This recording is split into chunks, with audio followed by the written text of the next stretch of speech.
welcome everyone to our evening's presentation. I'd like to spend as much time as possible with process work, so I'll take us through the slides fairly quickly. I'll give you a little bit of introduction to shame, a little bit of an introduction to time travel, which is what we'll be focusing on, and we'll do a very quick unconscious contract process for everyone that touches on shame so that you can walk yourself through, if you would like, along with whoever does end up working.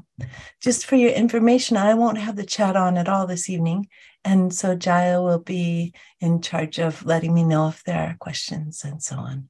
So I just want to stay focused on whoever I'm working with.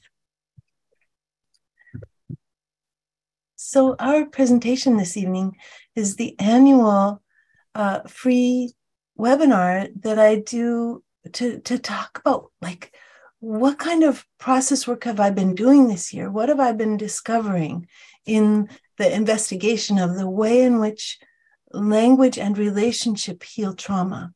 And the big thing that was a change from previous years this year was that I started thinking about, like, almost thinking about shame as something extra, that a burden that we pick up and carry with us that we get to put down.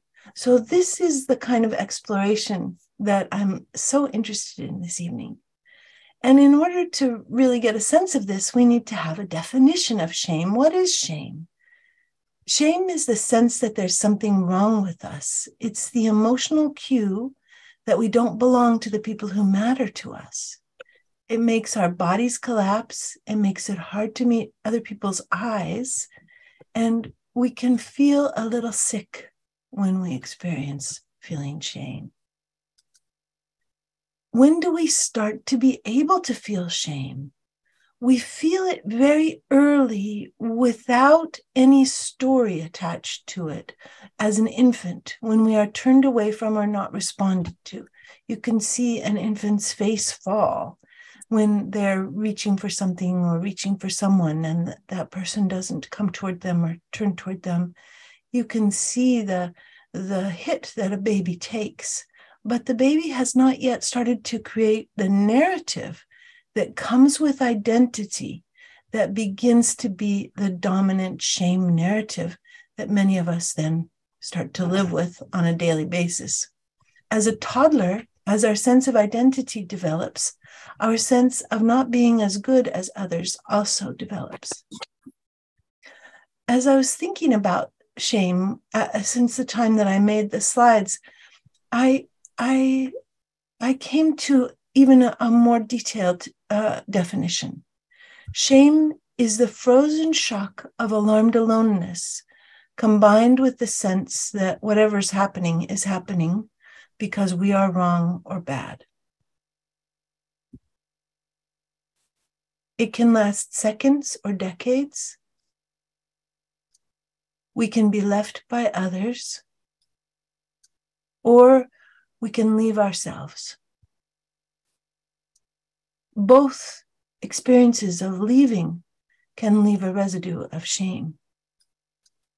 Today, we're particularly interested in looking at shame that we've received from others, shame when people leave us or tell us they are leaving us, shame from being the receiver of abuse, childhood abuse, bullying at any age, in any environment, or domestic violence.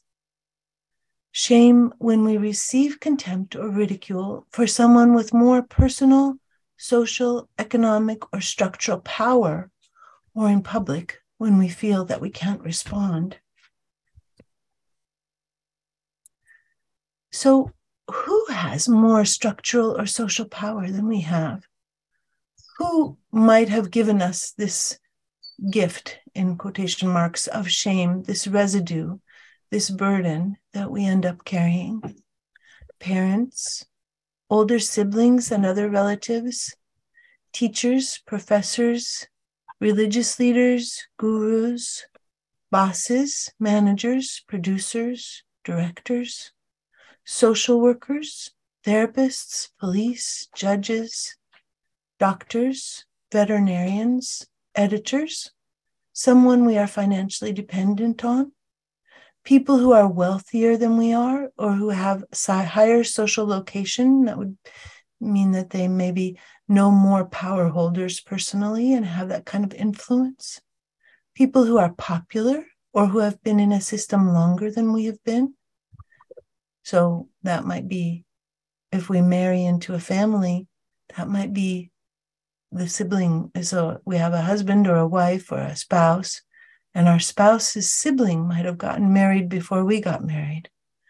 And then that wife or husband or spouse is in the family system before we are. And that's an interesting experience of being the newcomer and being subject to shame, possibly. People who have less to lose if the relationship is injured or dies have more power than we have. People who have the same skin color, gender identification, and sexual preference as the dominant power holders. So in any way that we have intersectionality that takes us away from the dominant power holders, anybody who shares the qualities of the dominant power holders might have more structural power than we have. Doesn't mean they have more personal power than we have. And part of what our work today will do is to restore a sense of personal power. So our question is, do you have any memories of someone turning away from you or telling you or implying that you were wrong? And this slide says how wrong you are. We actually need each other. We need each other not to turn away from us. This is a photograph of James A. Cohen, who is, I am just a fangirl for this man's neuroscience.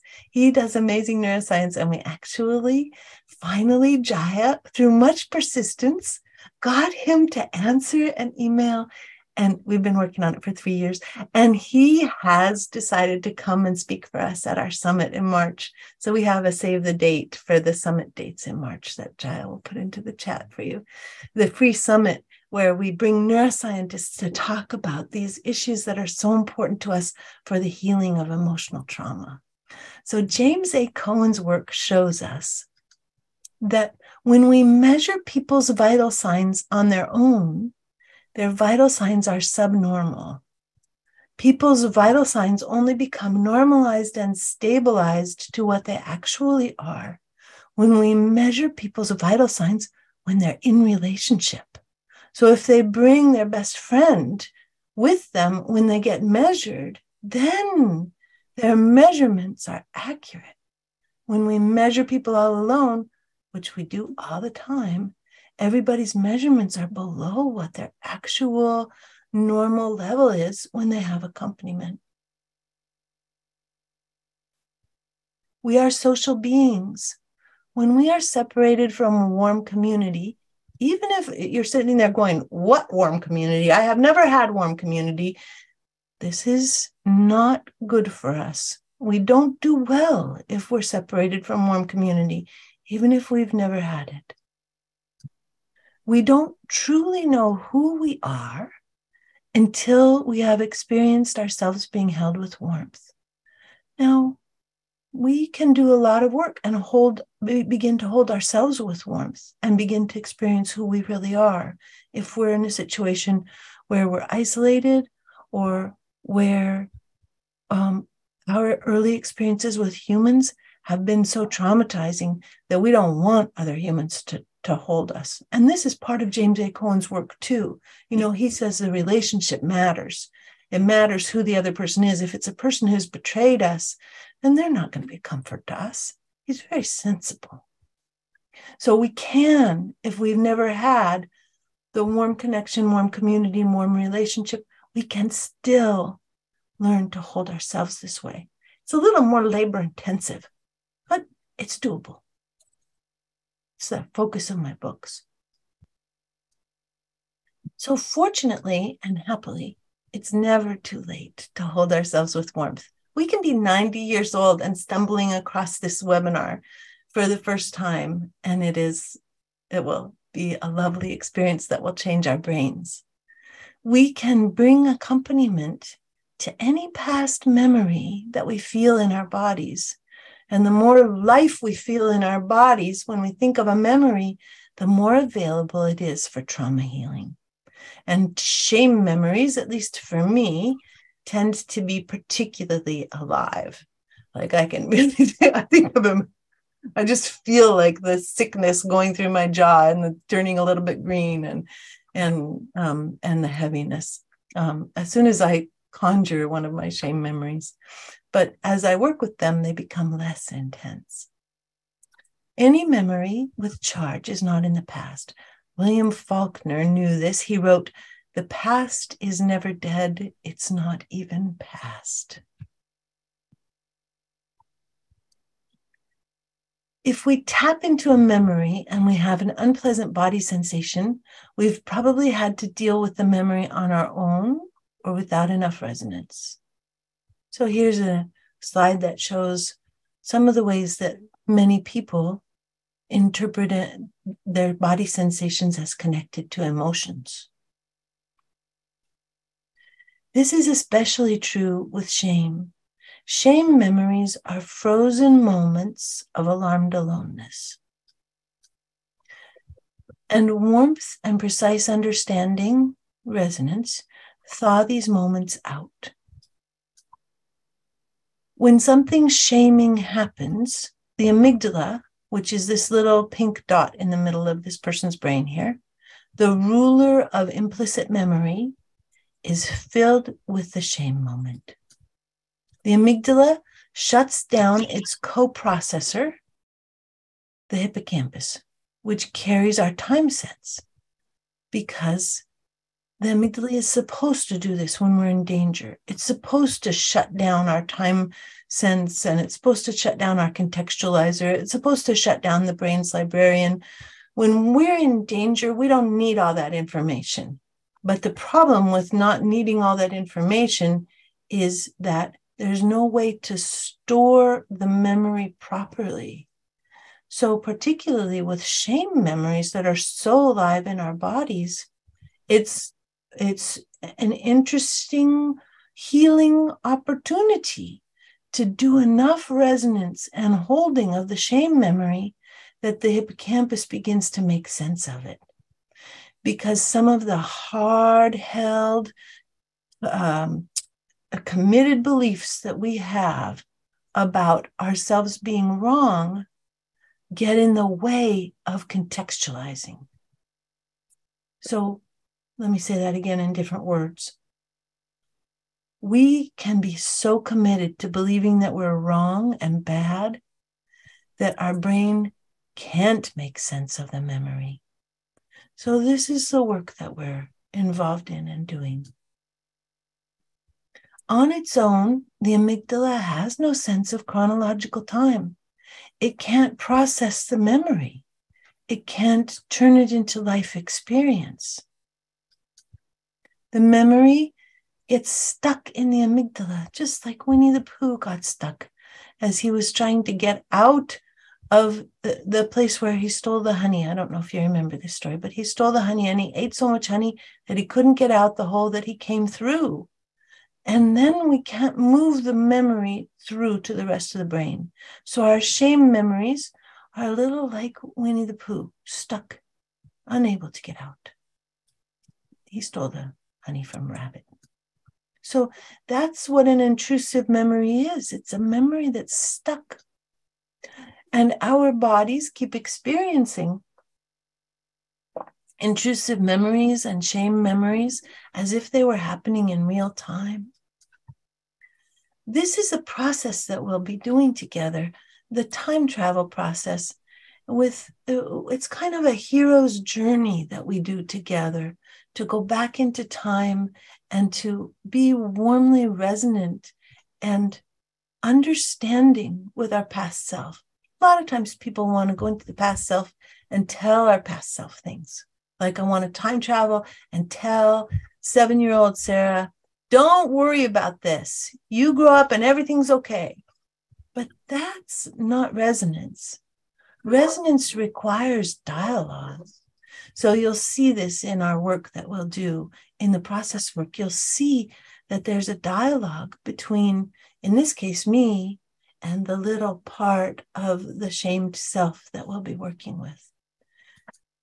Giving back the shame is an addition to this part of the dialogue, the resonant language dialogue with past self.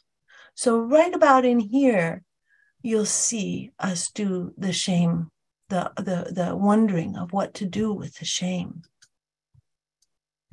It's entirely the client's choice where the shame goes.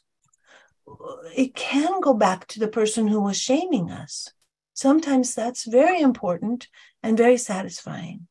But sometimes people have grown in a different way, and they don't ever want the shame to go back to the person that shamed us. And then it can go to the sky, it can be given to the earth, it can go back to the ancestors, if there are ancestors to whom it belongs. The only important thing is that since it has a quality of being a burden, the important thing is that we don't keep it. That if it's not ours, we don't keep it for ourselves. Now I'm going to do a little bit about unconscious contracts, because in at least one of the processes we do tonight, we will probably run across an unconscious contract. But all of you can walk through this process with me. Now you can put your notes in the chat, and Jaya can keep an eye on the chat for me and tell me when we get at least 5 or 6 comments that track through the process, so that people can see all of the interesting and amazing variations of contracts we have that keep us locked in shame. When we have been too alone, we make agreements with ourselves to blame ourselves so that we have a hope of finding accompaniment. And this is a quote from Nadine Burke-Harris, one of my personal heroes. She writes, "Children are compelled to give meaning." For some reason, this is making me cry tonight. Children are compelled to give meaning to what is happening to them. When there is no clear explanation, they make one up. The intersection of trauma and the developmentally appropriate egocentrism of a childhood often leads a little kid to think, "I made it happen." Here are some of the possible contracts that we make when we believe that we were the ones that made it happen, and that leave us holding shame, often for decades. I will believe that I don't matter. I will believe I don't belong. I will believe I'm worthless. I believe I'm too much. I will believe I'm not enough. One just flashed for me that I believed I will believe that I should be able to figure it out, and that because I can't, there's something wrong with me. So let's do this part first. If there's anybody who's willing to write in the chat, if it's not too private. If it's too private, just write it on a piece of paper in front of you or type it into your computer. But if you're willing to walk through this with me, then we'll do it together. I will believe I'm going to leave a little bit of silence, and Jael will give me a heads up when we get a couple of people writing in. I just realized I've been unmuted this whole time. I hope I haven't been too noisy. No. We have a few. Peace writes, "I will believe I'm not enough in order to belong to my dad, no matter the cost of myself." Sarah, do you want me to read them, or you want to read them? Oh, no, I won't open the chat. You just get to read. Okay. Read 3 or 4 more. But if they just have the I will believe, that's the first. Without the in order to yet. Okay. Yeah. I will believe that I can't trust myself. I will believe that I'm wrong to be or to exist. I will believe that I'm a burden if I ask for anything. These are so. I will believe. You go ahead and do that last one, and then I'll go to the next piece. I will believe that I don't matter and I'm not enough. Yeah. They're so life-saving. You know, they sound horrible, We're like, why am I doing this to myself? Why am I believing these vows saved our lives? They kept us from expecting more. They kept us from heartbreak. They kept us from disappointment. They let us keep trekking. They let us take responsibility and try to keep going in our crazy families of origin. Other people might not have had crazy families of origin. I had a very crazy family of origin. So our next thing now is in order to, and you heard Peace's contract, and Peace had an in order to that was, read Pieces again for me, Jaya. Let me find it again. There's been many, many, many. Oh, good. So then let me scroll up and see if I can find Pieces again. Loyalty to the Father, perhaps. Here it is. I will believe I'm not enough in order to belong to my dad, no matter the cost to myself. Yes, in order to belong to my dad. So there can be all kinds of in order to's, just like Peace had the in order to belong to my dad. And Peace, I hope it's okay that I'm referencing you. You can send a little thumbs up. Oh, you have a hand up. Do you want to speak? Oh, it's a thumbs up. Good. Thank you, Peace. I solemnly swear to you, my mother, that I will not love myself in order to protect you from loneliness. Like if our mother never loved herself, we won't love ourselves so that we can stay with our mother. I swear to you, my essential self, that I will treat myself harshly in order to protect you from the excruciating disappointment of dashed hopes for love. I solemnly swear to you, my father, that I will dislike myself in order to protect you from ever being wrong. I solemnly swear to you, the world, that I will not love myself in order to honor you for the harm that humans do to you. We make huge vows that are made out of love. To you, my mother, that I will experience self-loathing in order to punish myself for breathing and save all the oxygen in the world for you. To you, my essential self, that I will not love myself as an act of integrity to protest all the people in this world who are not loved. So we can have vows that are very specific to saving us from humiliation, heartbreak, disappointment, and pain, and being crushed and obliterated. We can have contracts to accompany or honor our parents, or to hopefully get them to love us. And we can have contracts about the world and about integrity and about trying to make the world a better place that are contracts not to be kind to ourselves or to shame ourselves.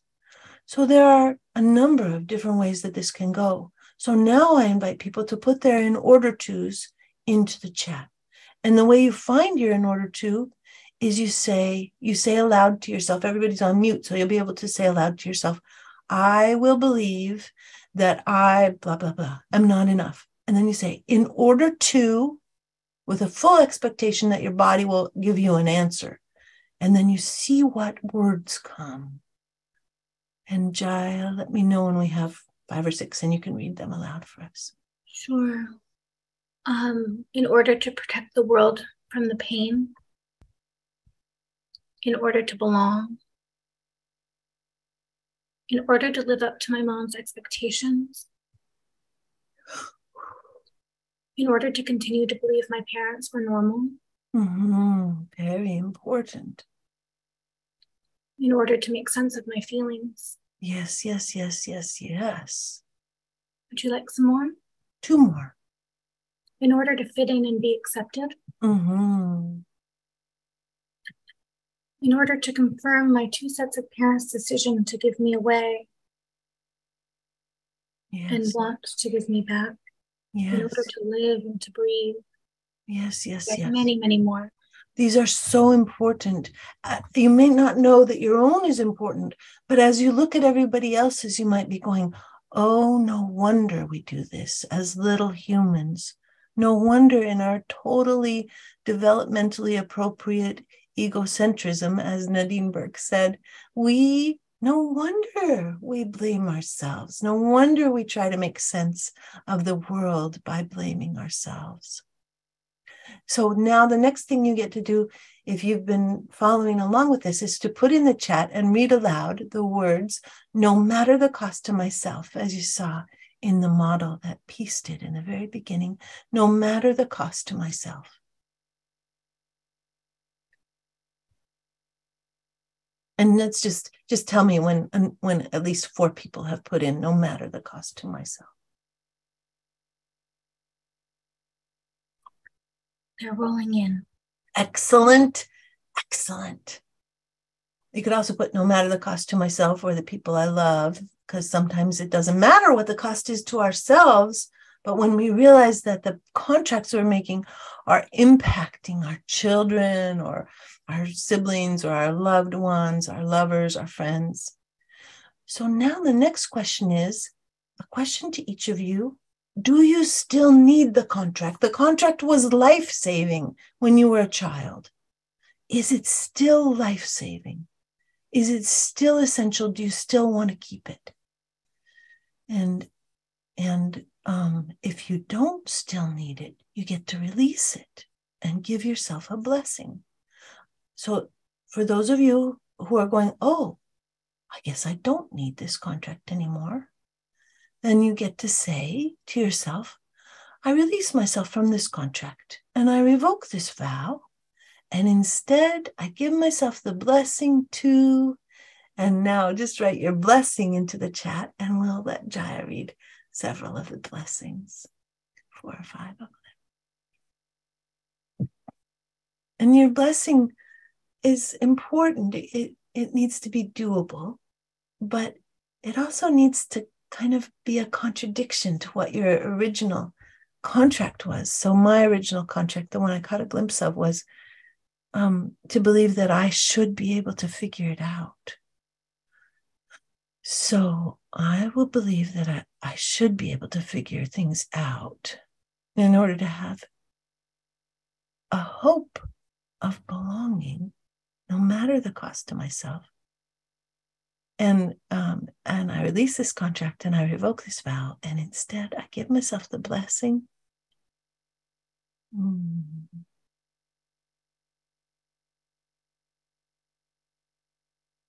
to know that the love that I had, even when I was little, was already figuring things out in a really different way than the dominant system, and that it was a gift.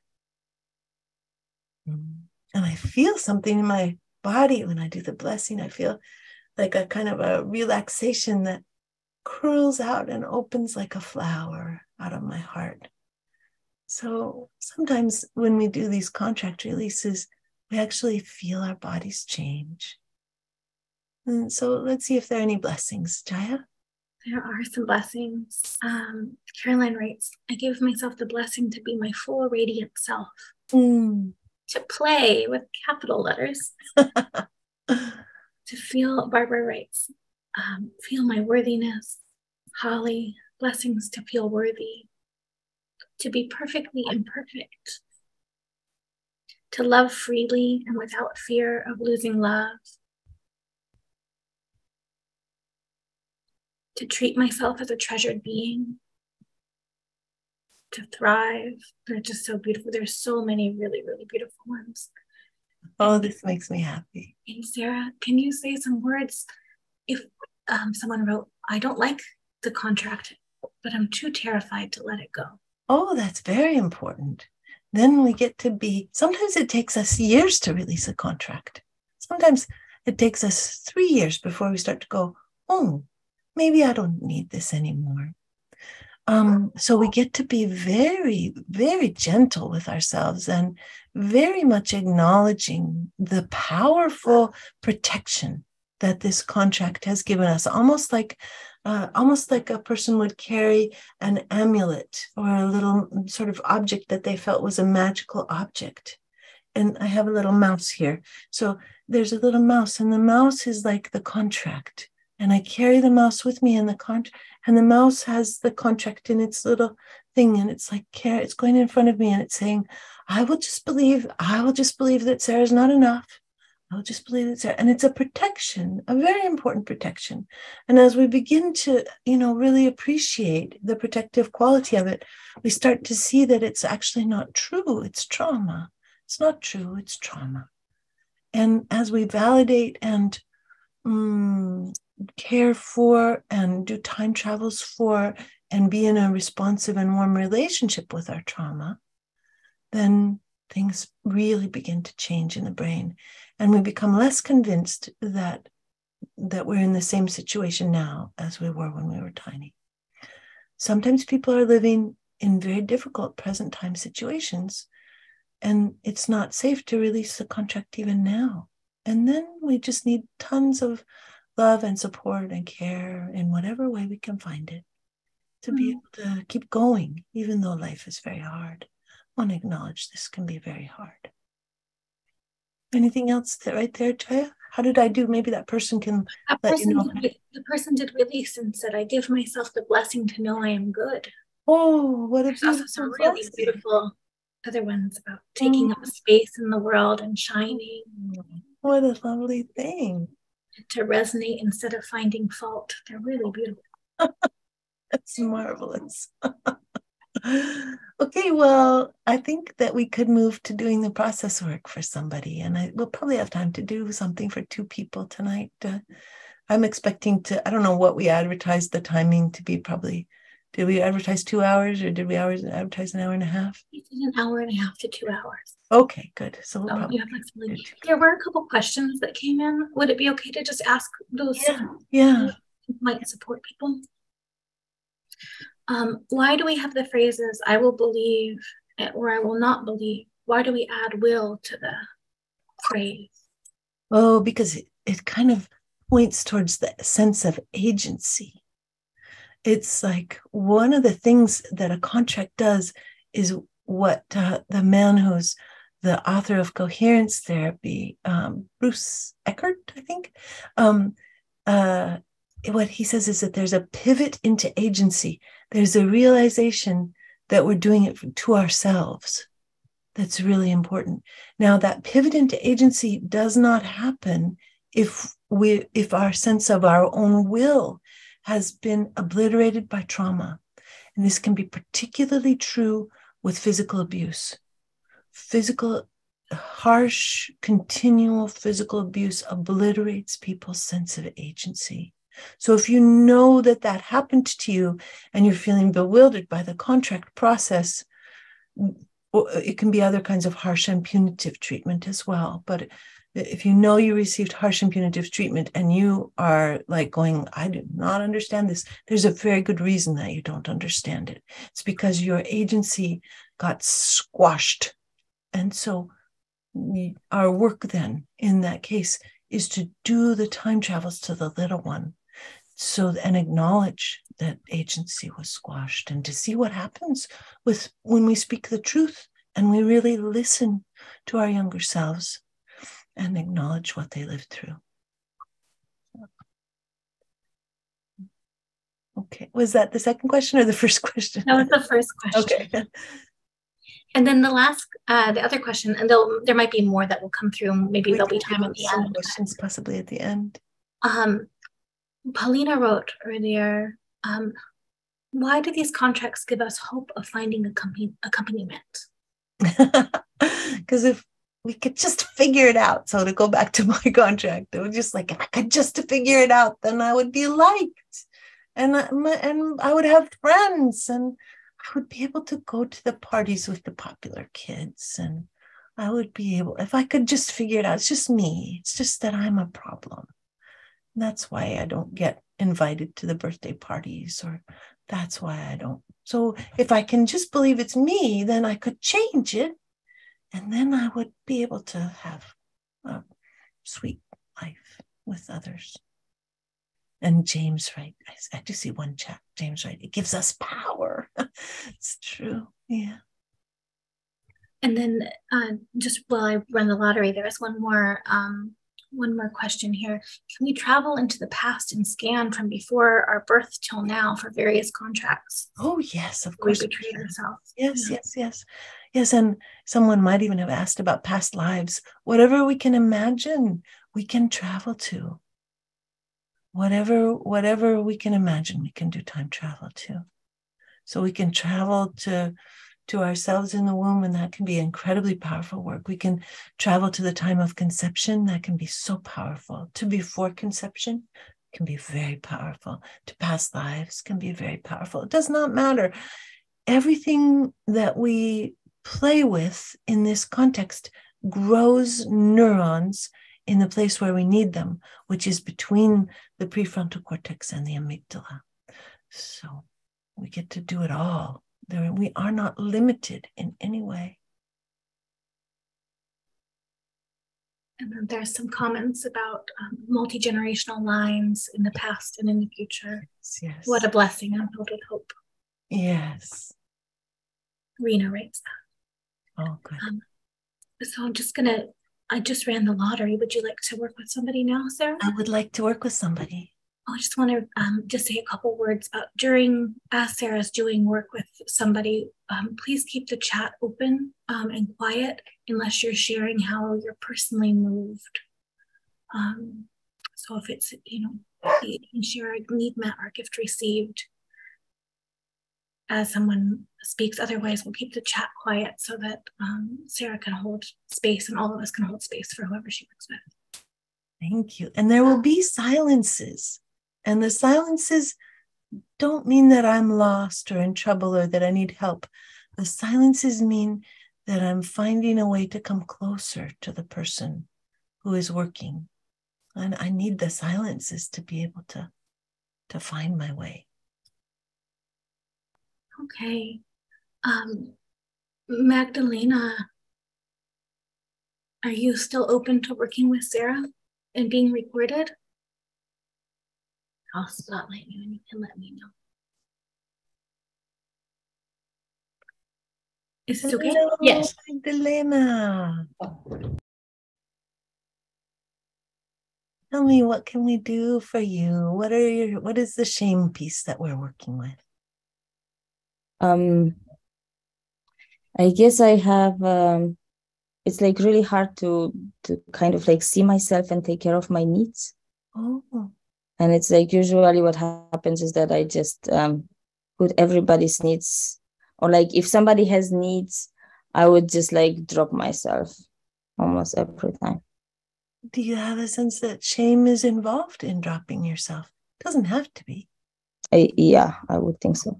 How do you tell me just a little bit about what you suspect there?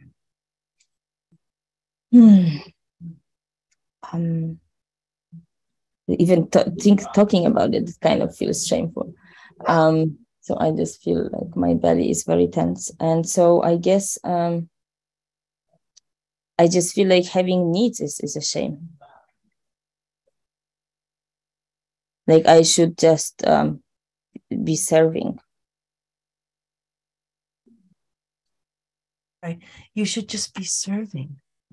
And I have very specific situation even in mind. For instance, situation that this comes the most, I would say. Okay. So my husband, he has a daughter from previous marriage. And at the moment she's around 22. And in this like relationship, like we try to navigate how to be with her, but also be with us. And like right now we are going to Poland tomorrow and we plan to spend some time with her and then with Thomas' parents. And then we thought maybe we can have some time for ourselves. And it somehow doesn't work. And it's just like, when it doesn't work, I just feel like I shouldn't ask for it, for like being with my husband, basically. Oh. All right. I'm going to take a moment and just imagine. It's okay for me to imagine just sitting beside you. Yeah. Okay. I'm going to put my mute on just because my dogs keep barking a little bit. And I will move myself to garage so that my kids don't invade the room. Okay.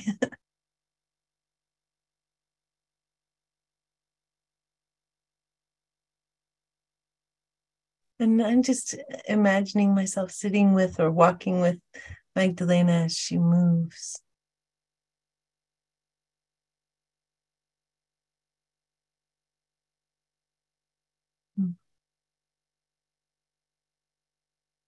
There we are.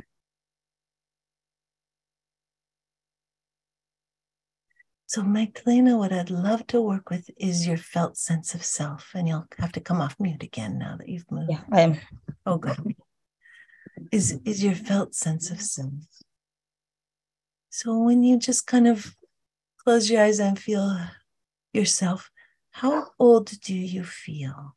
Is there an age? There might not be, but I would like to know if there's an age. I feel a few years old, like small girl. I don't know how old exactly, but like often even in that relationship with Thomas' daughter, I just like shut down and I just feel like a little girl and not an adult woman. Like 4 or 5 years old. That Yeah. kind of Mm-hmm. Okay. So if you and I time travel to this 4 or 5-year-old, is she anywhere in particular? Floating in space, hidden somewhere?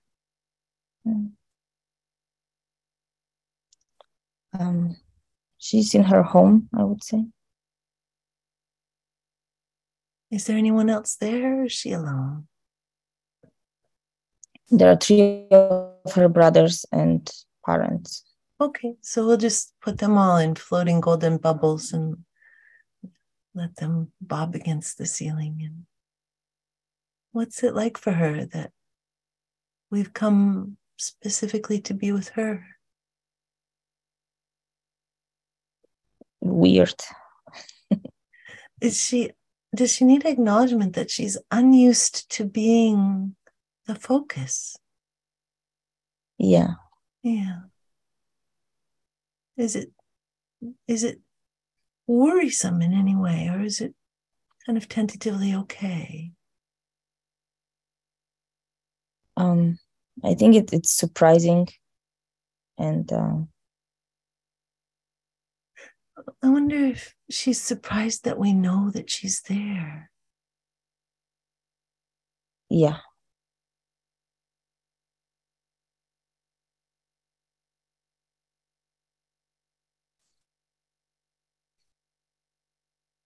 As I just kind of imagine sitting with her, I get this interesting and painful kind of turning in my my diaphragm. What's it like for her? So I feel like tension here, and it's almost like a fear. Yeah. If the focus and attention goes to her, I wonder if then the focus and attention leaves her parents, and if things might get really scary or hard.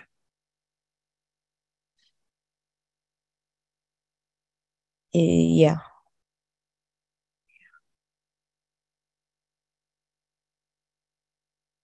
So that seems really important to me, and it almost brings me to tears. So I just want to sit with it for a minute and let the intensity of it kind of move through.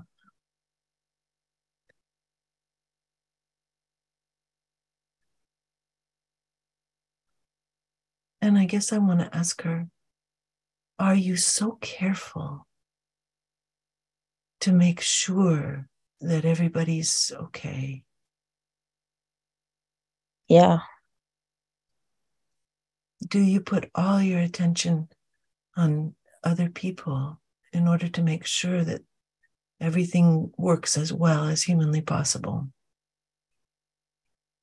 Yeah. Yeah. That feels sad. Yeah. And are there a lot of nervous systems to track and take care of? Yeah, lots of. Yeah. Yeah. And it feels very lonely. Yeah. Yeah. I wonder if it's alarmingly lonely. Yeah. Yeah. And constant. Yeah, I guess that constant is just like so exhausting. Yeah, and exhausting. How's her little body doing? Is she still tense? Is she starting to relax? What's the experience? She's a little bit more relaxed. She can breathe a bit more. Oh, good. But it's hard to let go fully. Yes. Yeah.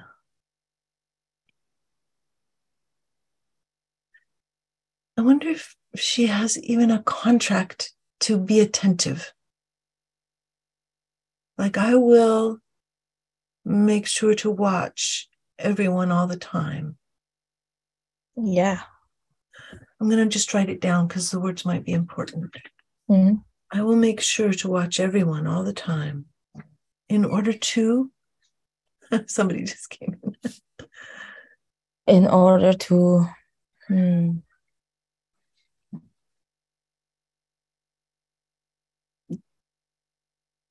to make sure everybody's okay. Make sure everybody's okay. I have a wondering if it's even more intense, if it's even more like in order to prevent absolute disaster, or in order to keep people from killing each other, or in order to keep chaos from taking over everything. Yeah.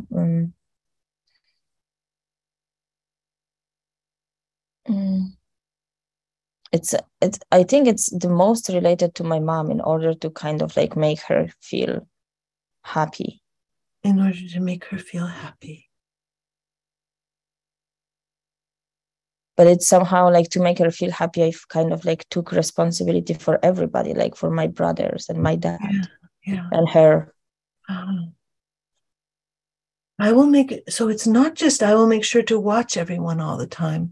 It's I will manage everybody's nervous system. Mm-hmm. Yeah.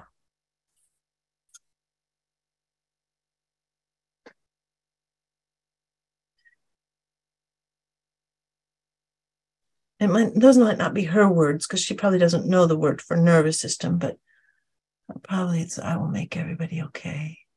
Yeah.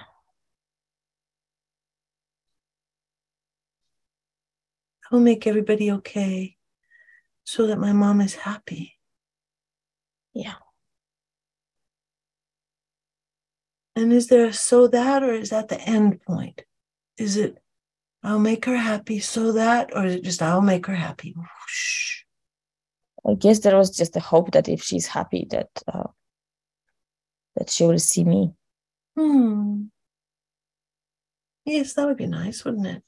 Yeah. For a little one who's living in a kind of a perennial invisibility, a constant invisibility. Yeah. And it's interesting because I was kind of like like always a good girl, like having the best grades. So, like they've seen me, but only when I was, they could be proud of me or something like that. But they never seen me like me.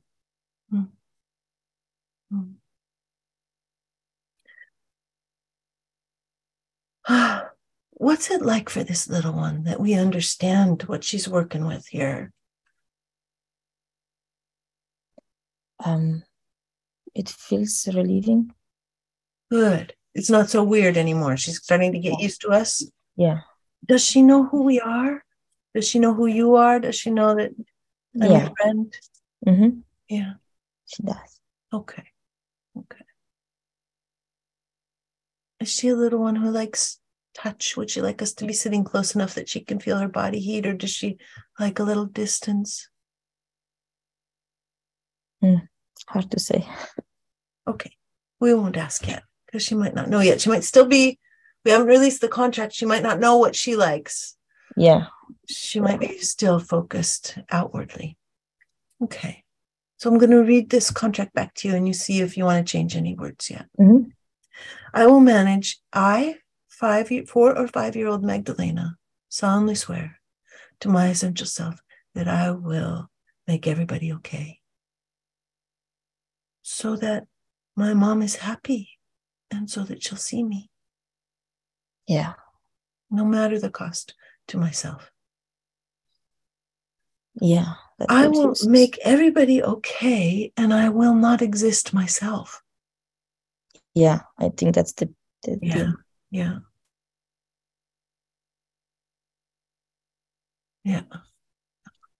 Because it's like whenever somebody is like in distress, like, there is some trouble and we need to discuss it. It's like, okay, so I disappear. I give up. Yes. Yes. Okay.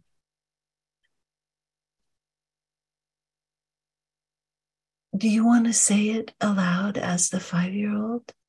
Yeah. Okay. I, Magdalena, solemnly swear to my essential self that I will make everybody okay. And I will not exist. And I will not exist. Mm-hmm. In order to make my mom happy so that she can see me. Mm-hmm. No matter the cost to myself and others. Mm-hmm. Yeah.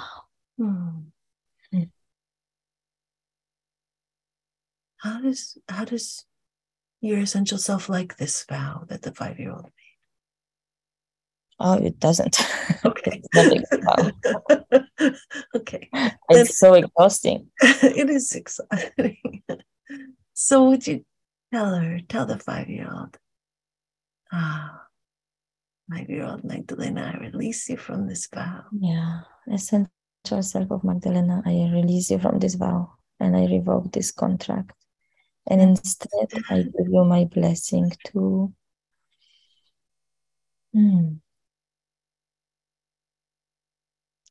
give this like responsibility back for everybody's nervous system. Oh, how wonderful. And so to take responsibility for my nervous system.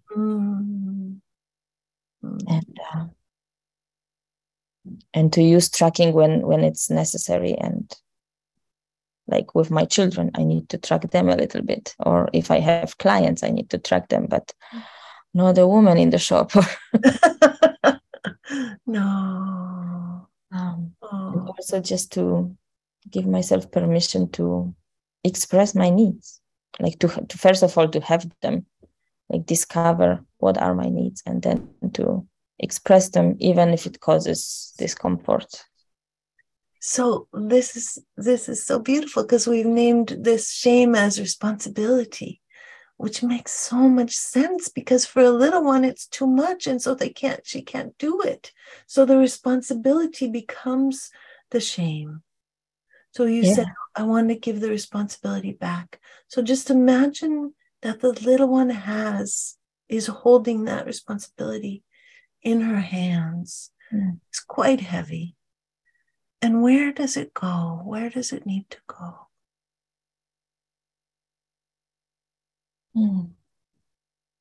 I can just give it to universe so that good. Be taken care of by whatever forces. Oh, good. Oh, good. Yeah.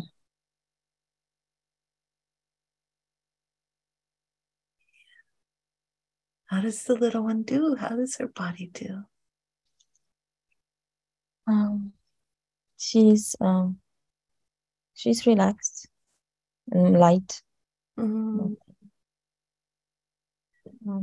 Does she know now what kind of touch she likes, or if she likes touch at all?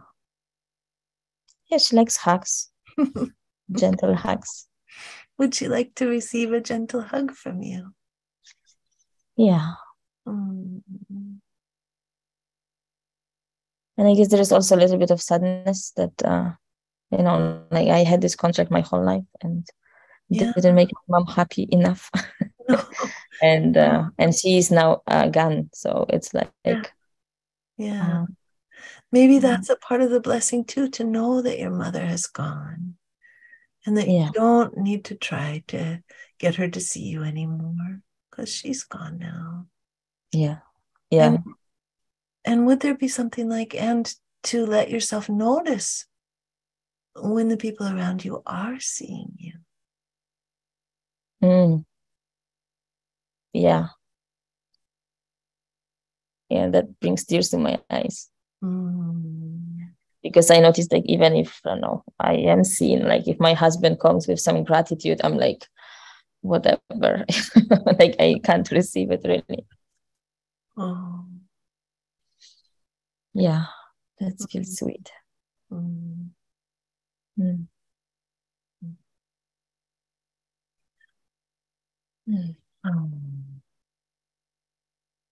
And does your little one want to come home with you, to be with you and your babies? Yeah.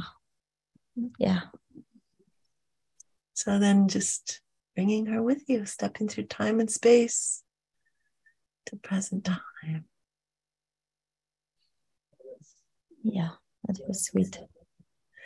And when you think of your husband's daughter, how does your body do?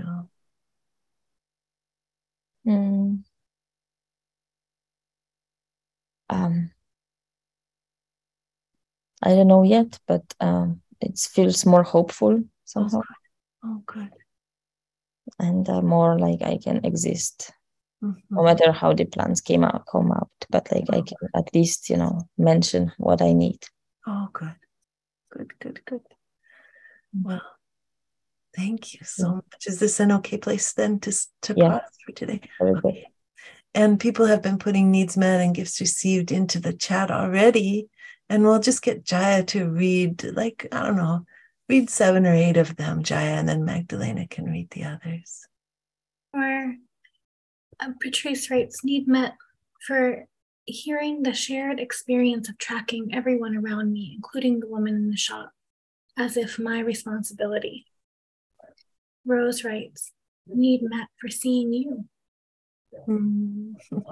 Leah, needs met for shared reality of tracking the nervous systems of adults and other people, and resonance with the idea of taking on responsibility of other people's well-being, as well as the result of making myself and my needs invisible. Lynette writes, needs met for shared reality. Karuna, a gift of common issues with mother and needs not being seen. I start to feel a part of the world. I'm not so different. Would you like a couple more? Is that okay, place? Yeah, I think just 2 more, maybe. There's lots and lots more. Jane, needs met for shared reality and making room for recognizing being seen and being cared for. There's one from me. Needs met for shared reality as a fellow tracker. I feel such tenderness for myself now and through time. Thank you for the gift of witnessing. Oh, thank you so much for reading those for us. And thank you, everyone who's contributing needs met and gifts received. Many, many more in the chat for you, Magdalena. If you can bear to read them, if you can bear to be seen in this way. Thank Do you have anything that you'd like to say before we transition? Yeah, I feel really grateful. It just was perfect timing for like my coming trip tomorrow. And it just feels so light. So thank you. Thank you, Magdalena. And now we'll draw another name and we'll do another piece of work. Okay, and if folks have put in questions, I'm tracking those just till the end. Oh. Very good. Let me just check and see if Jennifer Wallen. Okay, left. Okay, let me roll again. Okay.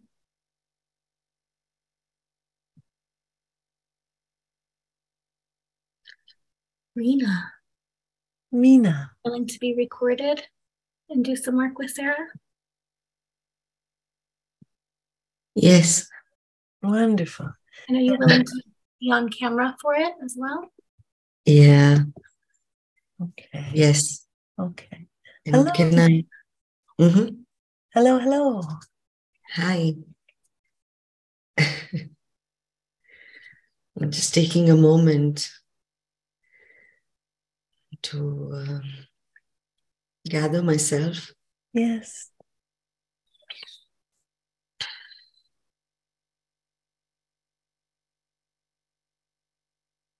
Yeah. Where do we begin, Sarah? Well, what would you love to experience differently as regards shame?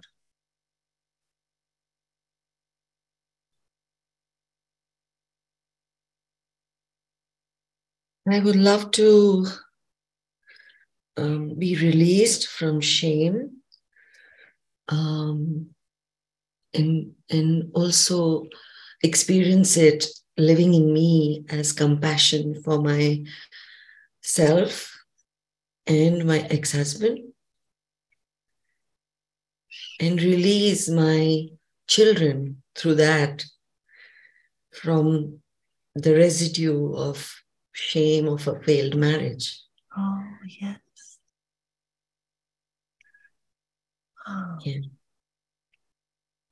I'm shivering Oh, feeling cold as I see this. It can be quite a shock to be chosen out of the lottery. Yeah, I was so keen that I'm chosen. I'm chosen because I really want to free myself and experience this process with you. And now that I am kind of here, yeah, I'm okay. I'm open. I can be with the discomfort. Okay. Thank you. I feel held. And do you need a blanket or anything or a wrap? Yes. Yes. Let's give me a moment. Yeah. Yes, of course.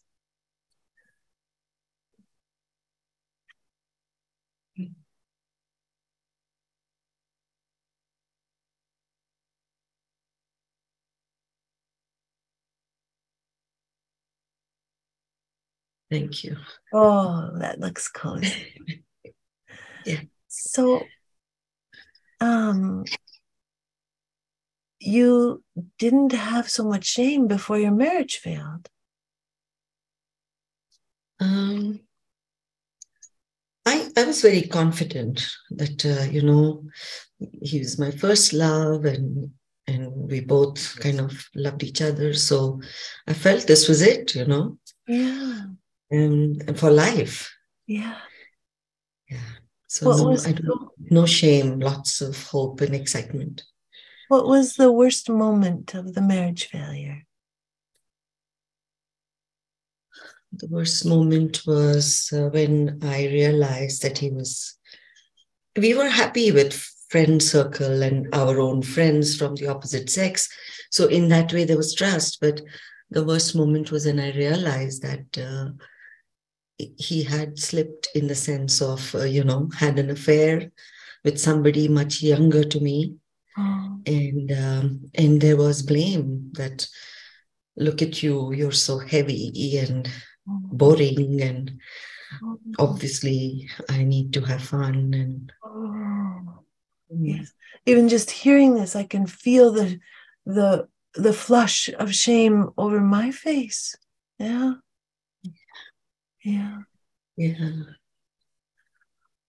When do you remember one of these moments when he was blaming you?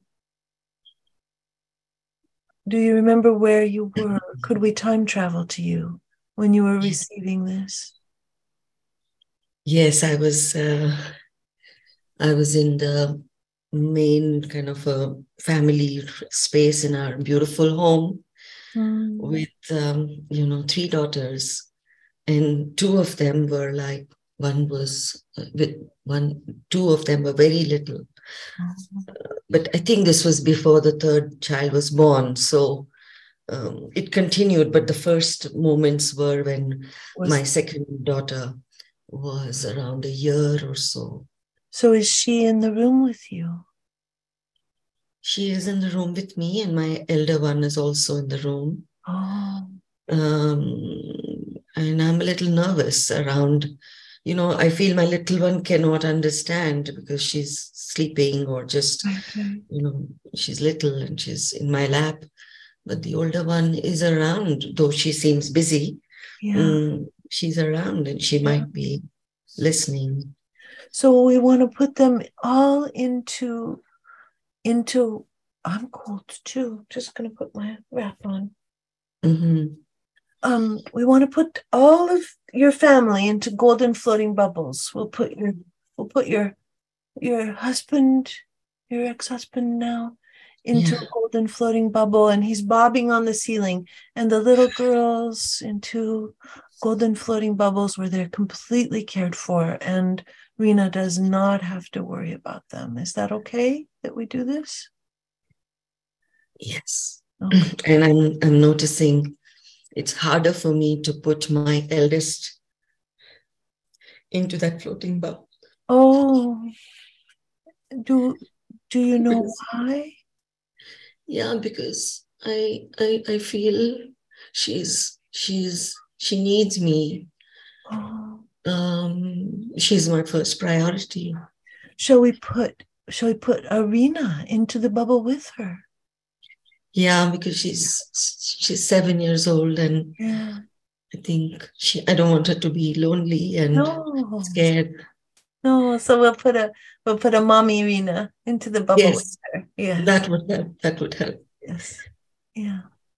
And I'm also, Sarah, in this moment touched by you wearing your, jacket, your care for, because I feel such resonance of the chill. Yeah. Yeah, me too. Yeah. So yeah, I trust this process. Thank you so much. Oh, it's an honor. Yeah. So now we get to be with Rena, you and Yes. I. Yes. Here we are, stepping through time and space. Is it okay with her that we come to her? Please. Okay. So you and I coming and sitting with her. And just taking a moment to just breathe. As I sit beside her, there's pain going through, just like through my whole torso, kind of in a big diagonal line. What is it like for her? Her back is, as I sense in me, in my body, shivering, and back is very stiff. Does she? So it's like in an alarmed, not aloneness, but alarmed kind of sense of anything can happen, and I can be pushed out. So such a shock. Yes. And the shock of your whole life being threatened. The shock of all of a sudden everything that was stable and solid is no longer stable and solid. The house is no longer so certain. The children are no longer certain. The marriage, the friendships, the life that you have, everything that you've given yourself to for these years. Yeah, because we've had 7 wonderful years, 7, and then few of struggle. But I'm finding it hard. This Rina is finding it hard to believe it that those are over or they didn't happen. Yeah, a bewilderment, a sense of almost feeling crazy. Mm-hmm. Uh-huh. Yeah.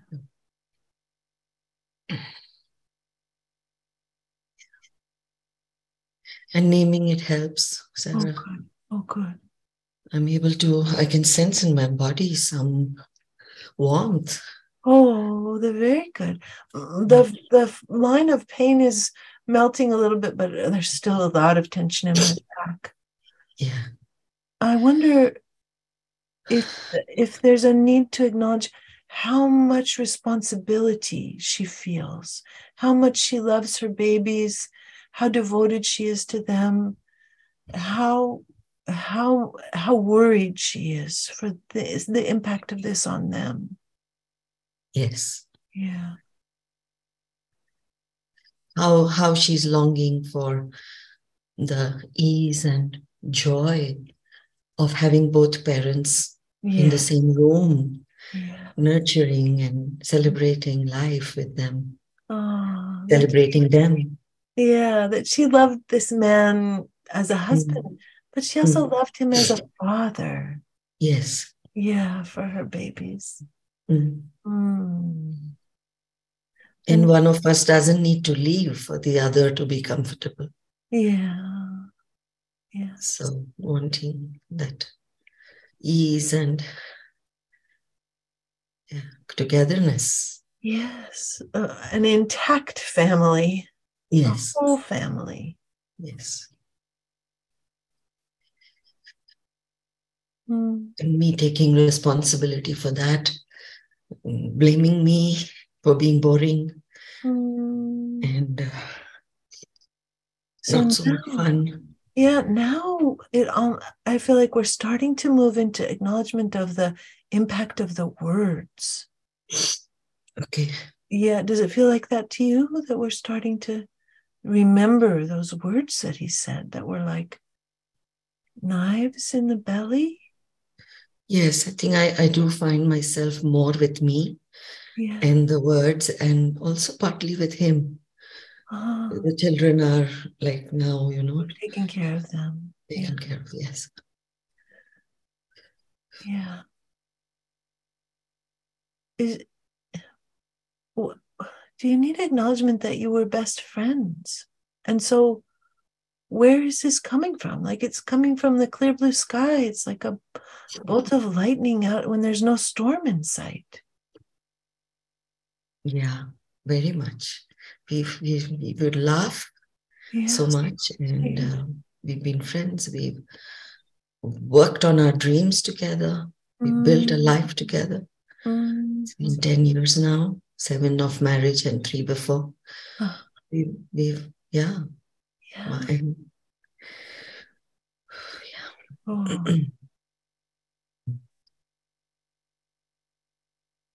I feel simultaneously. I have a little smile on my face now. Yeah. I feel like this funny, like half of my body feels the richness of those years. Yeah.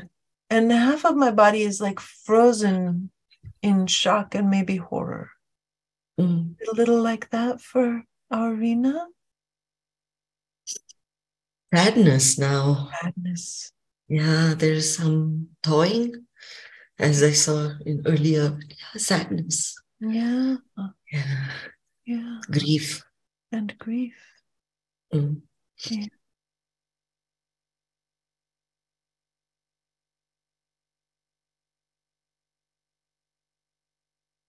I'm just going to stay with that for a little moment because it's important. Yeah. Grief. I notice my breath getting deeper and slower as I touch the grief. And my back is not so stiff anymore. Yeah. There's some energy and warmth in my chest. Oh. I mean, it's a sudden, Yes. I noticed something like moving, so. Yeah. Are you so sad, we will say. Are you so sad that this beautiful man can't enjoy this beautiful life? Yes, I'm sad. And a part of me, as the conditioning in the contract goes to sadness for him losing time with his children because I moved out. Yes. And I want to kind of stop that. And like, okay, he made a choice. Yeah. I didn't run away. I asked him, could we work on us? Or it wasn't like an ultimatum. Or I will need to leave because I need to survive. No kidding. The children need their mother. Yeah. Will you see whether Rina believes him? Does she believe that she's boring or that her body is wrong, or does she believe him? No. Oh, good. I don't. I am very grateful to my parents and my sisters for that.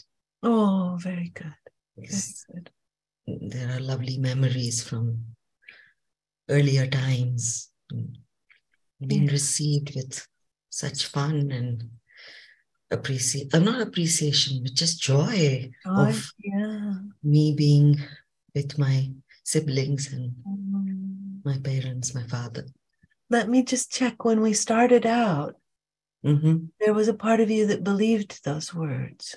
Yes. And now that we've done the thawing, that sense that those words are true is dissolving. Am I understanding? I mean, yes. I mean, I didn't believe it in my depth. Right. That I was boring. I always knew I'm not. Oh, good. So that is. So that hasn't changed. No. But my frustration at wanting to change myself to be this person who he finds exciting and fun to be with. That exhaustion and frustration of that is. Yeah. So then is the past Rina holding a contract to try to be what he would love? Past Rina, I don't understand that. So we're sitting with Rina. Okay. Her body has started to melt and thaw a little bit. She's starting to feel the sadness. She's starting to feel a little bit of warmth in her heart. Is she stuck anywhere with what she believes? Because she doesn't believe his words, but is she blaming herself in any way? Blame, I mean, there's an impact that I'm holding. And I believe, and I truly believe that the family still continues to be functional in some ways. He's remarried and all that. So the impact is something that is heavy in me right now. Okay. Because he doesn't like to talk to me. He is stuck somewhere, and I'm kind of struggling with my effort of reaching out just when we meet, just as friends, you know. Yes. I don't get it. So to that extent, a little stuck, bewildered. What's still in the way?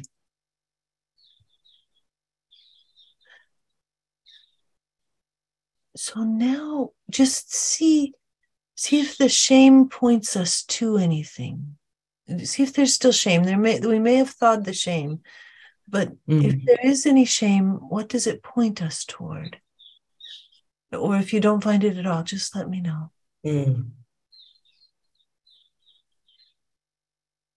The shame is around, I believe that my inner work and my intention to connect is powerful and effective. And in this relationship, it just doesn't make any headway or heartway. Yeah. So there is shame around. I'm not. My practice is not good enough.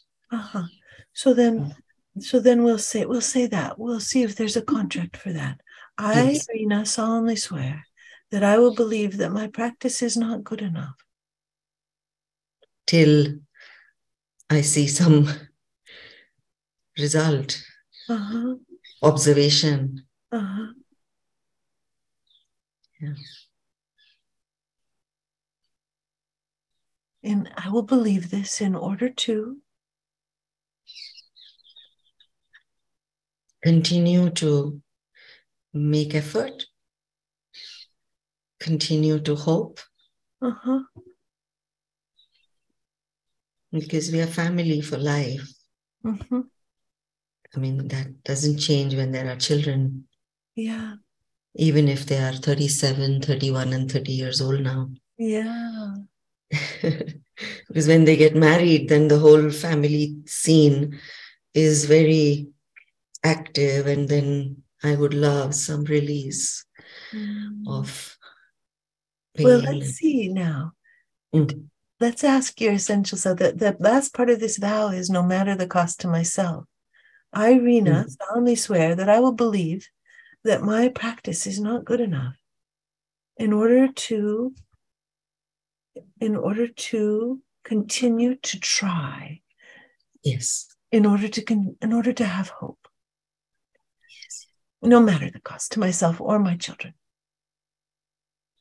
When you say no matter the cost to myself, I'm still kind of hesitant, yes.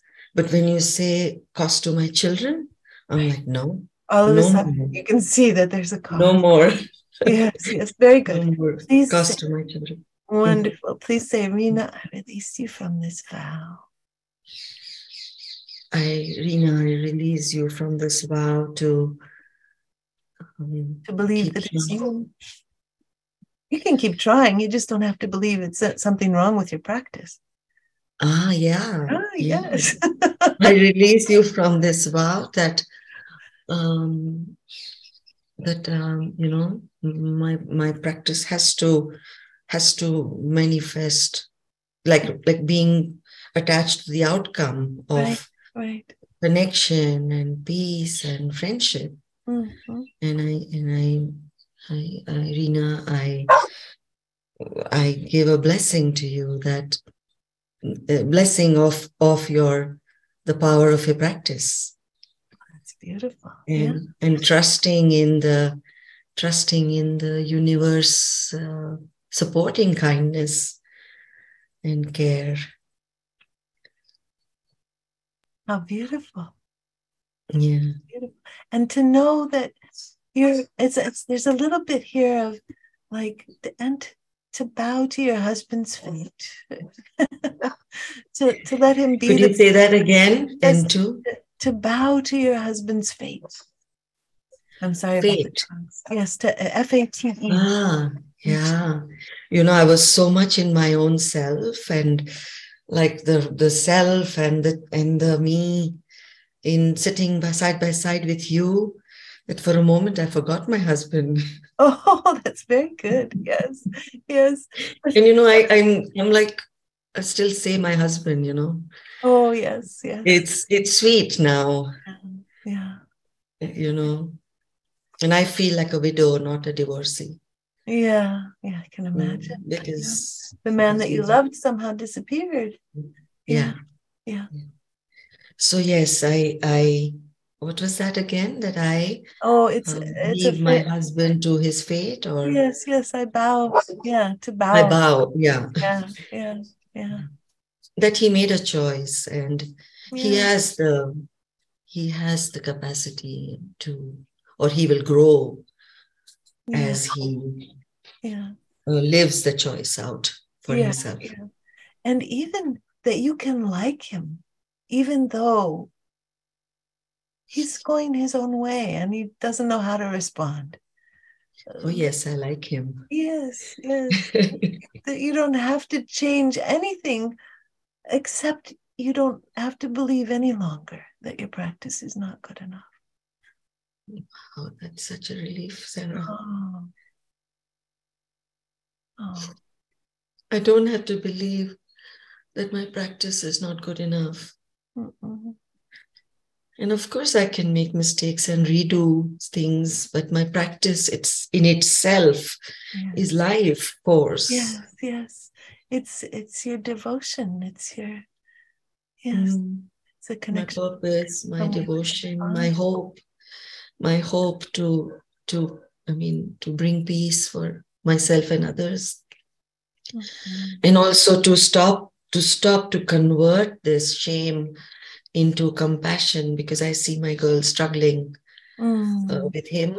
So may they also have, at least be released from the shame, and then.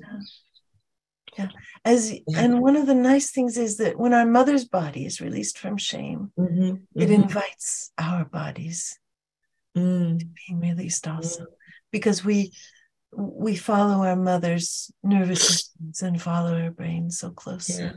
So our work as mothers is very beautiful and effective for our children. That is my belief, and that's why I was keen that if I can be working with you right now, then it would help. Mm-hmm. Yeah. How's our past Rina doing? The one that we were sitting with in the memory. How's she doing now?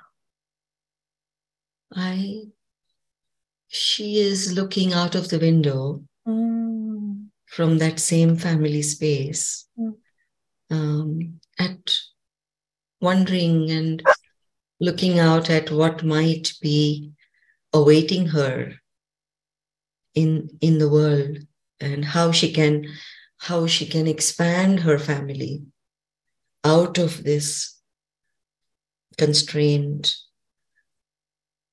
That's beautiful. Yeah. Because there were moments of that, and I'm now living those moments more fully, and somehow not stuck in those words and those shame of not being good enough. Thank you. Very good. Very good. Does she want, and so just invite her all the way to present time if she'd like to come, so that she doesn't have to worry about those words anymore. Is it okay to invite her to present time? Yes. It's okay I would love her company in this new life that is emerging for me and my girls. And through that, also sending some vibes to the extended family of their father and his wife, who is also very actively part of my girls' lives. So I would like her company, because then I feel whole. Oh, that's wonderful. Yeah. And whole, and in a whole in the sense of recovered, you know. Yes, yes. Does she come with you? Do you imagine her now in your home? Yes. Yes, I do. Okay, very good, very good. I'll have tea with her. Oh. After the session, I will have tea with her on my terrace. It's morning here. Oh, very nice. Yeah. Oh. Is this a good place for today, Rena? Okay. Yes, thank you. Thank you. Is it all right if people put their needs met and gifts received in the chat? Is that okay? Please, I would like to. Yeah. Okay. So we'll let them come in, and Jaya, if you'd be willing to read some of those for us, that would be wonderful. Sure, they've been coming through, Rena, so you'll be able to read some more later. Need met for relief and freedom in my body. To let go and be with what is and voice. So relaxed. Yeah. And at this moment, I'm celebrating Kelly's need to have compassion at the end of a marriage. That's not the end of life. So thank you all. I will read through this. I'm saving the chat. Would you like a couple more read to you, or are you happy to just... I would love it, Rena. I would love to hear more. Is it okay with you if Jaya reads 6 or 7 more? Oh, good. Please. Oh, good. Yeah. Okay. Gift received of expanding family, looking out for and toward the future, of kindness and company and wholeness.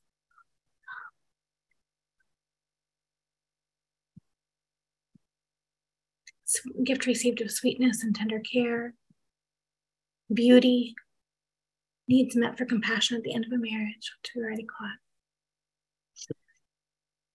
Shared reality, moving from disbelief to freedom. Honesty and openness. Finding innocence again. Need met for self-trust. Gift received of authenticity, and many, many, many more. Oh, thank you, Jaya, for reading some of those. Rena, how are you doing? Doing very, very tender and open now, and feeling a sense of expansion. Good. And landing more fully in this moment to myself. Oh, yeah. I'm very glad. Thank you. Thank you all for being with me. I sense your presence. Thank you. Well, now what I'd like to do is to move to answering any questions that anybody has, or I think questions. You're welcome to raise a hand and come off mute, or you're welcome to put a question in the chat and Jaya will read it. I had a couple questions from earlier. Maybe I'll start with those and we'll see what else comes in. Wonderful.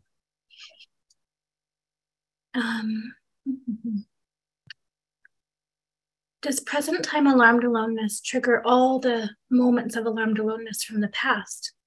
Does it compound the present experience? Usually, yes. That's how the amygdala stores emotion or memory. It stores memory by like almost like a different Christmas tree light strings.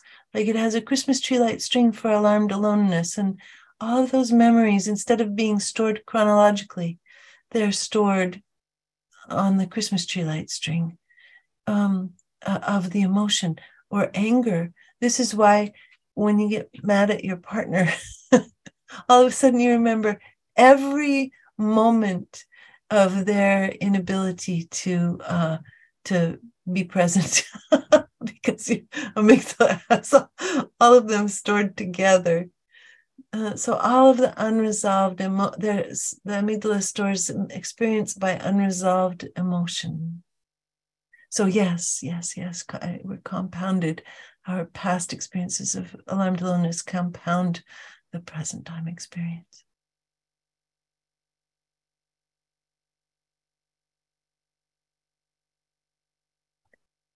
Kintry, Jennifer, and then Allie, and I've got a couple of questions saved from the chat as well. Okay. Kintry, please. I was wondering if you could speak on, so I'm a person that has a lot of my own shame that I carry, but I also am aware that I have family members that offload their shame onto me. And whenever there's conflict, instead of feeling shame or remorse or for their bad behavior and their abusiveness, I end up with like a double whammy of shaming from them. Like my own shame gets triggered and I'm also carrying theirs. Okay. Can you speak to that? Yeah. So the first thing we'd want to do is to make sure that you don't have a contract to take their shame. And it would probably sound like something that you would believe about yourself. Like, I will believe that I don't deserve to be treated better, or I will believe that it is my responsibility, or I will believe that if only I could do it differently, everybody would be okay. What do you think that contract might be, Kintry? I'm sure I have a contract to take my dad's shame because I feel like if I don't, like, none of the family will be okay. Like, we got to safeguard dad at all costs. But I don't think I would have a contract to take my sister's shame because I do not like her. Well, after you're with her, do you feel shame? Oh, yeah. When we get into fights, for sure. So then there's probably a contract to believe that you should be a better person. Maybe. I think, if anything, I have shame around the fact that she looks competent. She's the one with the husband and the kids and the house and the picket fence. And I look like pardon my French, I look like the fuck up, but she actually behaves and treats people worse and has never been to therapy and is not on a healing path at all. Right. But I end up leaving the conflict with the shame. And then I get so mad. Right. What a good idea to get mad. Yeah. I will. Let me just imagine that I'm sort of standing with you, walking away from your sister, having a fight with your sister. I will believe I should be a better person is what comes for me. One of the things about the contracts is that when we can't live up to them, then we feel shame. So that's a possibility. Yeah, it's very intriguing, Kintry. I don't know exactly what it would be, but it's important and it's been life-saving. Those are the things we know about the contracts. Okay. But that's a great answer, that it has to do with contracts. Yeah. I'm not just like picking up their projection. It's like an actual contract I have. Well, even if you're picking up their projection, you don't have to if you let go of the contracts that make you pick it up. Gotcha. Oh, that's clear. Okay. That's helpful. Thank you. Yeah. Thank you, Kintry. What tantalizing stories we have. Jennifer. Thank you, Sarah. I was very relieved when you said earlier on during the call that we sometimes can't get rid of the contract about shame for years, because I certainly can't. I went to an in-person constellation session, which the ancestors were almost pleading with me to hand the shame back, and still I couldn't. Interesting. And so I really loved the fact that we have to hold that contract and that shame carefully. And I'm wondering what I now do next. I've got it, holding it carefully now that you've just said that. What do I do? Let me imagine that I'm standing with you or sitting with you, Jennifer, for just a moment, okay? Are you keeping others safe from the shame? Yes, the whole world. So then it might be a contract to the universe. Yes. I, Jennifer, solemnly swear to you, the universe, that I will keep as many people as safe from having the shame as possible. I will take it on myself instead of ever passing it on. Yes, that's the buck right. stops here. Yes. Yes. I will do this in order to, universe, I will do this in order to prevent harm to others. So that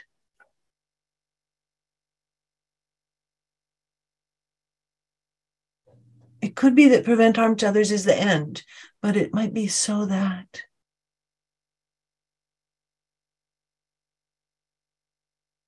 the ancestors won't feel their shame, or my mother won't feel her shame. I mean, yeah. Do you just... It's so circular. Yes, but I mean, is there just so much love for your mother and a longing for her well-being in it?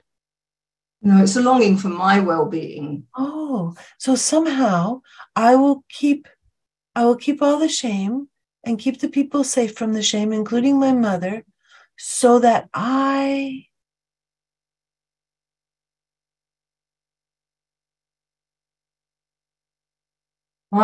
might be safe. Yeah. No matter the cost to myself. Yes.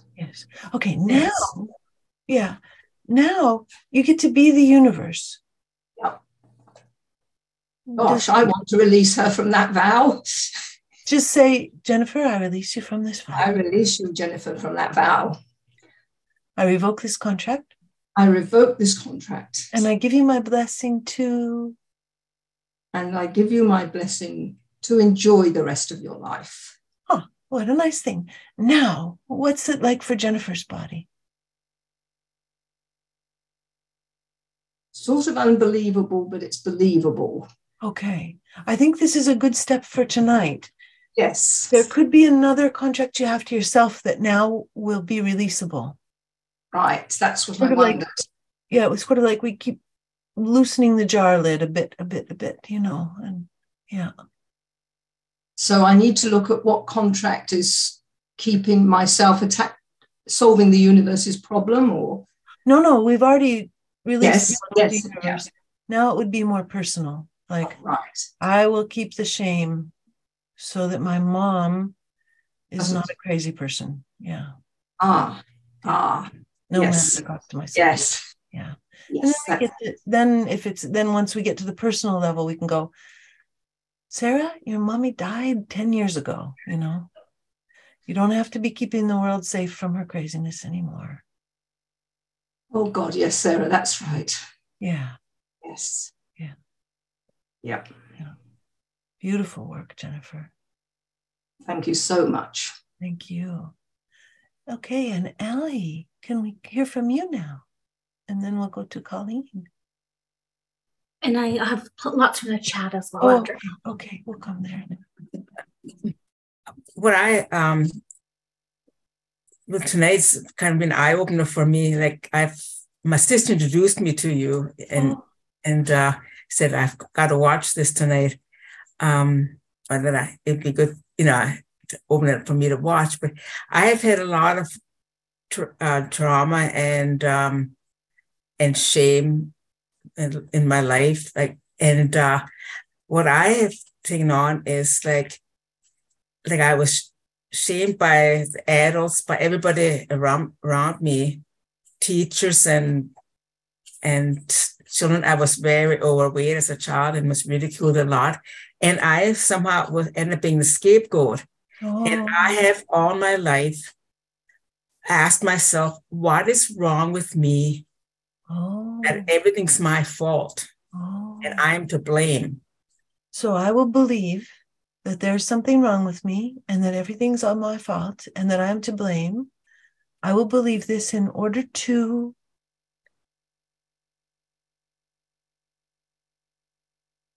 well, I'm not, well, I know I've taken on, I think, my mother's shame. Like, I think looking back now, I'm wondering, they didn't know how to deal with their stuff and they just put everything on to me. Yeah. So But what is it about me that I took it on is what I asked myself. When we're little, we're given these jobs. Yeah. Okay. Yeah. You know, it's not like some people believe that our souls are committed to being the scapegoat. I don't believe that.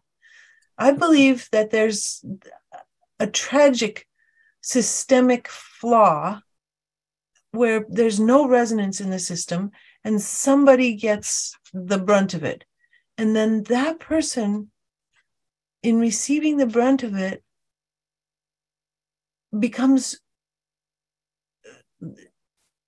makes a contract to believe that this is their job. Not because it is their job, but because that's what's been assigned to them and they're trying to make sense of it. I will believe that I deserve to be the scapegoat in order to make sense of my family, in order not to have to see how crazy and cruel they are. It's like my grandmother lived with us and my mother couldn't cope with her. Yeah. And then I, as an 8-9-year-old, was made responsible for that and other things too. And I couldn't, and I felt I always failed because no matter if I did what I was what they wanted me to do, then it still wasn't good enough. There was no way out. So now we'll say, Allie's essential self, do you want Allie to keep this contract of believing that it was her? No, I don't. Say, Allie, I release you from this contract. Allie, I release you from this contract. And I revoke this vow. And I revoke this vow. And instead, I give you the blessing to... Instead, I give the blessing to love and accept myself. Very good. Very good. And one situation, if I have to take a few minutes, one situation that, or it's always like, I think I've dealt with it and then it kind of comes up again. And one was with a teacher. I was in grade 3 and had a spelling test. And at recess time, I didn't know this, but 2 girls from a couple of classes above me, and recess went to the teacher and said that I cheated on the spelling exam. The teacher never came and talked to me. And this was a 1-room school with 8 grades. And all of a sudden the teacher was in front of the class after recess. I had I didn't know my spelling sheet. And she started yelling at me for cheating and tore the page in half and just reamed me out. I was in total shock because I hadn't cheated, but I started wondering, well, did I? The girls, that's what these girls said. Yes, there you are. You've already been set up by your family to receive blame and to receive the pain. Allie, I think this is well worth a time travel. I don't have the energy left to be able to do a time travel. Yeah, I can understand that. But I really think that it would be lovely to do one to this young part of yourself and really acknowledge the shock and the disorientation and to release the contract that she has to believe that it's her. You could even tell her, oh, my dear, I just released this contract now. 40 years later, I released this contract to believe it's us. Are you willing to come be with me? You could even say that and see if it was possible today. Possible to do that. Yeah. So. Yeah. Okay, thank you so much. Yeah, it's so important, Allie. I'm really glad that your sister invited you to come. Yes, and then she gave me the book too. I haven't read it. So. Oh, good. You can do some journaling then with this because the book will lead you through it. Yes. Thank you very much. Thank you, Allie. And then let's take one of the questions from the chat, and then we'll go to Colleen. Very good. Yeah. Liz wrote in the chat, I have a fear. Well, I'm going to paraphrase Liz. I hope that's okay. I'm afraid of giving back shame, that shame will then be recycled and hurt someone else. Is there a way to simply let your shame evaporate?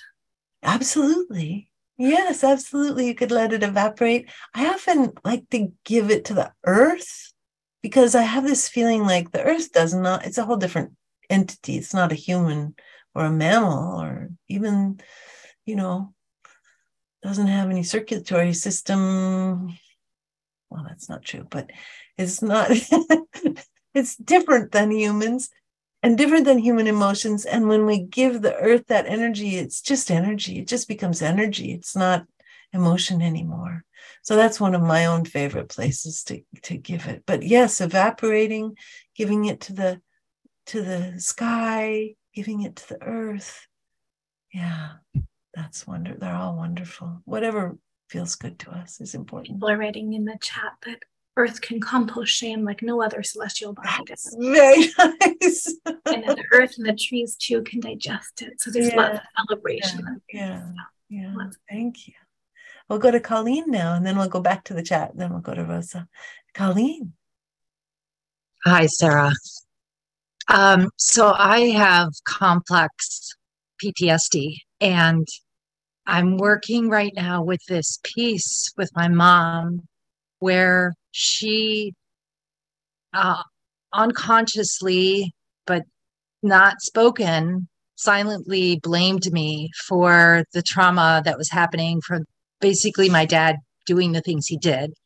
And I am just getting that, wow, I took that on. So I have shame around that, but I also have this other layer of that I'm just realizing that how much I had some really intense plans for her, like what I would do if I could, right? Like I had it all mapped out. And so I have shame around that. And as I'm here listening and absorbing this beautiful time, I'm thinking like, is there contracts maybe that kind of like overlap, that interact and overlap? Oh, yes. Because that's how this feels to me, like that, and then of course there's more layers underneath, but I just wanted to kind of get your feedback on that as I'm working with it.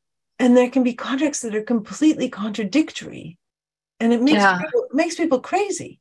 They have a contract to not exist for their dad in order to make him be okay, and they have a contract to be really big for their mom in order to make her okay. Right. And it's not livable, right?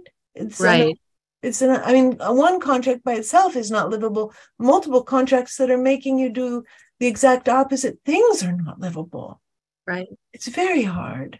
Yeah, like how much I hated her and wanted to get rid of her, and then how much I wanted her to love me and stop hating me. And and I guess I can really see right now in my process that I'm celebrating that I'm ready to unravel this, because I am aware now.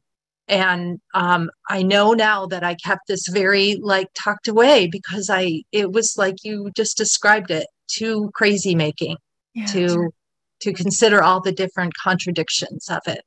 Yeah. Thank you. A very important breakthrough, Colleen. Thank you for sharing it. Yeah. Thank you. And Jaya. Yeah. A few people asked if you can say just a little bit about the relationship between shame and guilt. Oh, this is a beautiful question. They overlap in the brain. When people do brain imaging of shame and guilt, they're kind of the same areas. But what I've mostly discovered is that when people take whatever they feel guilty about and say the words, I feel so sad. So even like with we're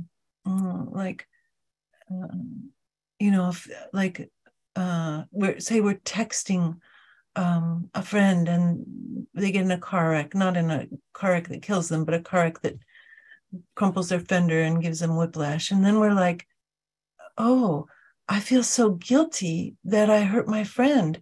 And then if we say instead, I feel so sad that my action impacted my friend. I feel so sad about the accident, that the feeling of guilt often just fades away. That the guilt is a protective mechanism that keeps us from knowing that we were sad, where shame tends to have more of a hook and to stay more embedded unless we start to release the contracts that we carry to keep it with us all the time, and to believe that we're bad, or to believe that we weren't good enough.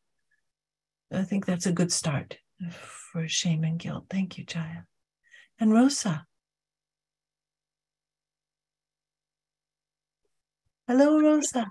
Hi, Sarah. Lovely. Thank you so much for doing this, for helping the world. I have two questions. One is, I was on a trip with someone recently, and I had this just massive shame overwhelm. Oh. That sort of came from this, she kept accusing me of something, and I wanted to feel like I, could let it go. And then I finally was like, I need to see if this is true. And then when I did that, I felt so ashamed instead of being able to let it go. And it felt like that was kind of related to what Rena was speaking to about this, my practice, my working on myself, my improving myself. Yeah. And there's kind of a shame that I had when I was really deep in my NVC practice, that there was this shame that I felt from practicing NVC of not being capable, like capable enough, like not going to the needs, not, like someone said to me the other day, I don't think you're empathic enough. And there's this shame about it. What? First of all, I feel really protective. And I'd like to introduce my new definition of the word mistake. Am I echoing? I'm just muting Rosa for a moment because it was creating a strange sound. And Rosa, you can unmute when Sarah's done. Okay. So I'd like to introduce my new definition of the word mistake. And that is that you're meeting different needs in the moment than the needs that the person who has more power than you wants you to be meeting.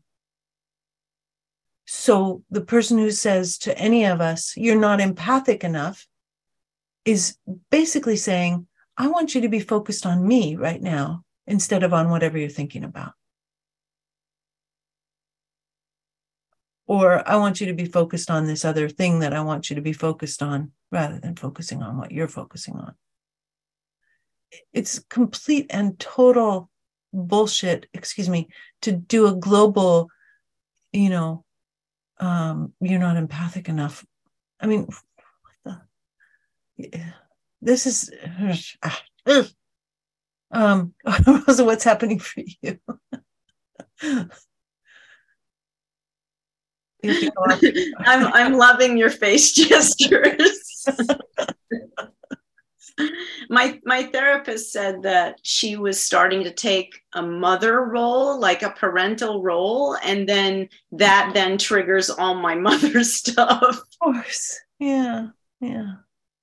And so that you can look for, when we have mothers who are very accusatory of us, then we can look for, here, mute this for me again. Then we can have a contract to try to believe them so that we can understand them and make sense of them. And then that will carry through to all of our friends too. It's not a good vow. Rosa's nodding, so you can come off mute again, Rosa, and tell me how you are. Yeah, that's lovely. And so that kind of leads to my second question, which is that this past Friday was 1 year since my mother died. And when my mother died, it was really beautiful. I was there and I was very much in love with her at the time and held her in love, which was so wonderful to have made it to that place. Yeah, no kidding. But I honestly felt relief. Yes. And it's been really a relief. Yeah. And it's like as if there's a part of me that is like, feels like it's just born. Oh. And so I'm just kind of have a question about this work and that. Like, do contracts die when the person dies? I mean, I can imagine I had like a gazillion contracts about my mother. Yeah, I'm sure there was a ton of resolution from being able to get to that love point. Yeah. Well, and what I'm saying is about that she passed, and then it was like, all this responsibility. Yeah. For, I know I had these contracts about taking care of her, to keep myself safe, to keep everybody safe. Yeah. I guess I'm just wondering that if somebody passes, Yeah, it changes things. Yeah. And of course, when we have parents that we had to sort of mortgage our souls in order to have contact with, of course, the mortgage, some of the mortgage papers get torn up when they die. And of course, it's a relief. Yeah. Yeah. Thank you, Rosa. Okay, and coming back to Jaya before we go to Margaret. Sure. Could you talk a little bit about shame being used as a weapon for positive things? If you have more money, joy, happiness, status than others, for example, you will be shamed. So we learn to stay small. Oh, yes. Well, yes. We do entire classes about this, about the way that we need to stay small for our mother's nervous system. It comes from infancy. It begins in infancy. That our mother's attachment style predetermines how much life energy she can bear for us to have. And that then translates for the rest of our life into money, achievement, capacity, creativity, expression. It's very, very profound. Yes. Okay. We'll leave that there and then we'll come to Margaret. Margaret, please. Thanks. I asked this question in the chat, but I think Jaya may have missed it. No, I'm glad to hear in line. So glad to hear your voice. Basically, the false memory syndrome. Oh, yeah. I've heard about it and read about it, and I know there's a lot of controversy in families. That's not what happened, whatever. So, what credence do we take our memory and someone else's memory? Like, is it just what happened to us and how we understand it, or is that? Well, if we have here's the thing, Margaret.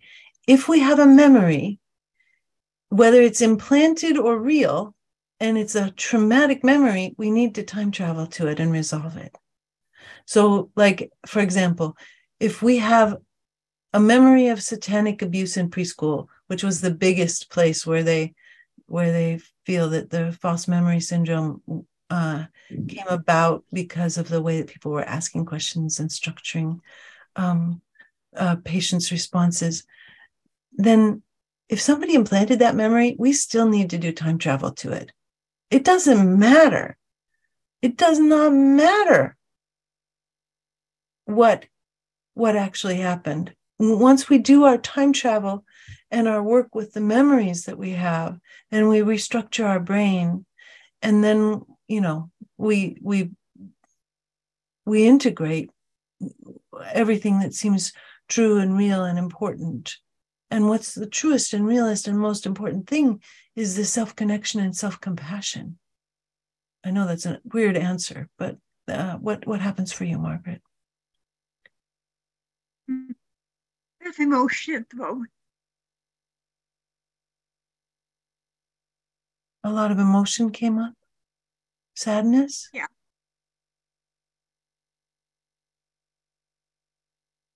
And Margaret, I'm just going to check, because most often it's not false memory syndrome. Most often, there really was abuse that we remember. It takes up, there's a specific setup of the way a therapist asks questions that creates false memory syndrome. If we're spontaneously having flashbacks, that is not a false memory syndrome. It has nothing in common with false memory syndrome. So you may also need validation that what you remember is true. Okay, thanks. Yeah. Thank you, Margaret. Anything else from you before we say goodbye for this evening? I appreciate that because, yeah, my family always told me it was in my head. No. Thank you. No, not unless there was a therapist that was setting you up for it. No. Thank you. Yeah, thank you, Margaret. And just sending lots of love to your little one who lived through what she lived through. Tons of love and resonance and acknowledgement. Okay, and then just checking in with Jaya before we go to Jaden. That was my last question. I have there's some more in the chat here, but it's so lovely to actually hear Margaret's voice there. Oh, yeah. Okay, we'll go to Jaden next. Jaden, please. Hi there. Can you hear me? Yes. Hi. So I was wondering what we can do when we have a contract that is constantly being reinforced by like the society we live in, even if that's not who we originally made the contract to. Everybody has those. Yeah. So like, so common.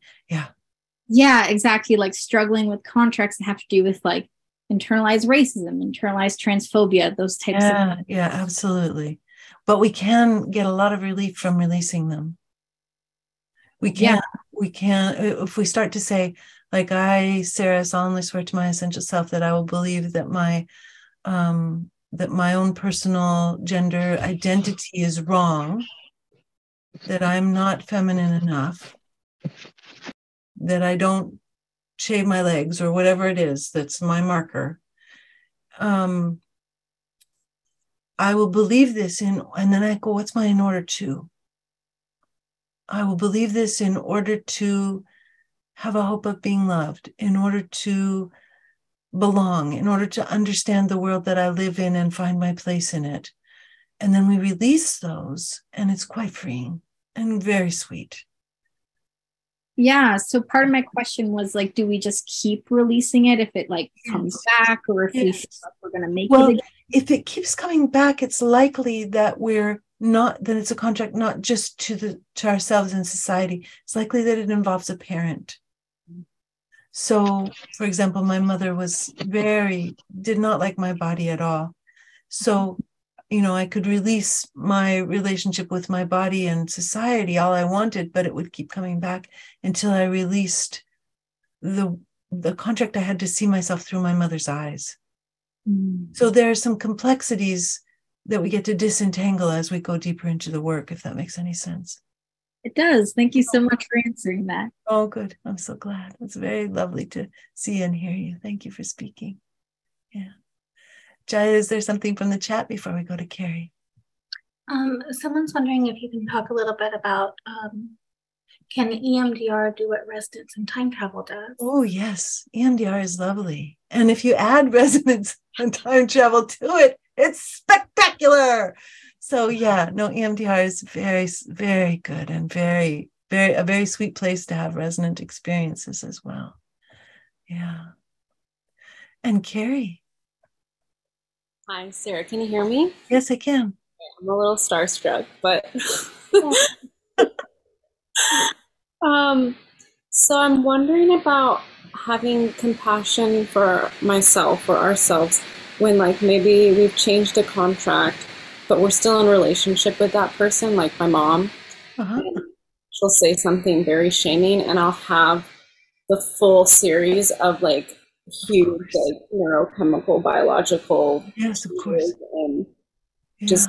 it might, it lasts shorter, which is good.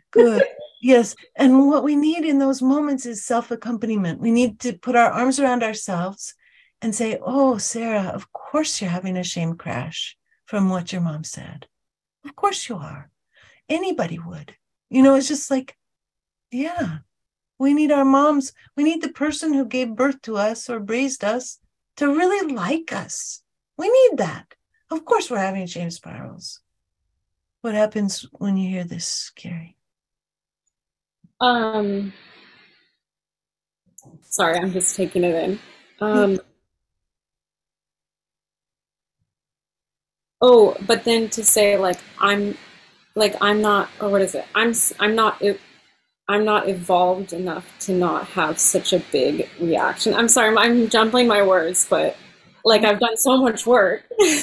Oh, so yeah. Look, like would you love it if the work you had done could make you bulletproof with your mom?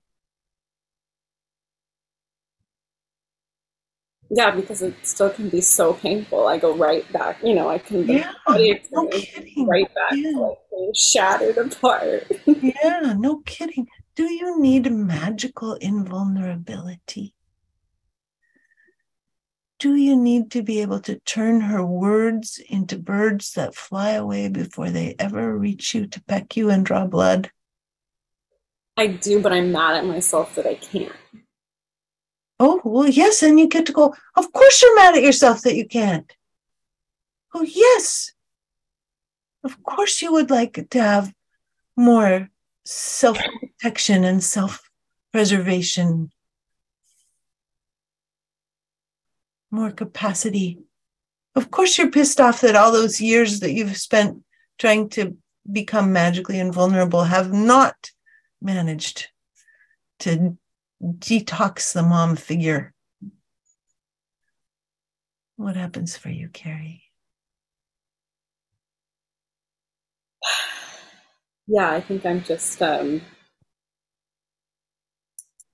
just with the memories of how bad those feelings can be, I think just such humility and compassion for still having to hold those body states, still having to be vulnerable to those body states. Yeah.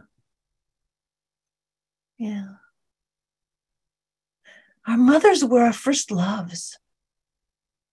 It's like, they were everything. Mm-hmm. Yeah, I like that. Thank you, Sarah. Yeah. Thank you, Carrie. And Dikla.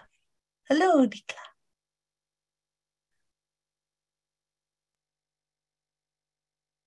Hi.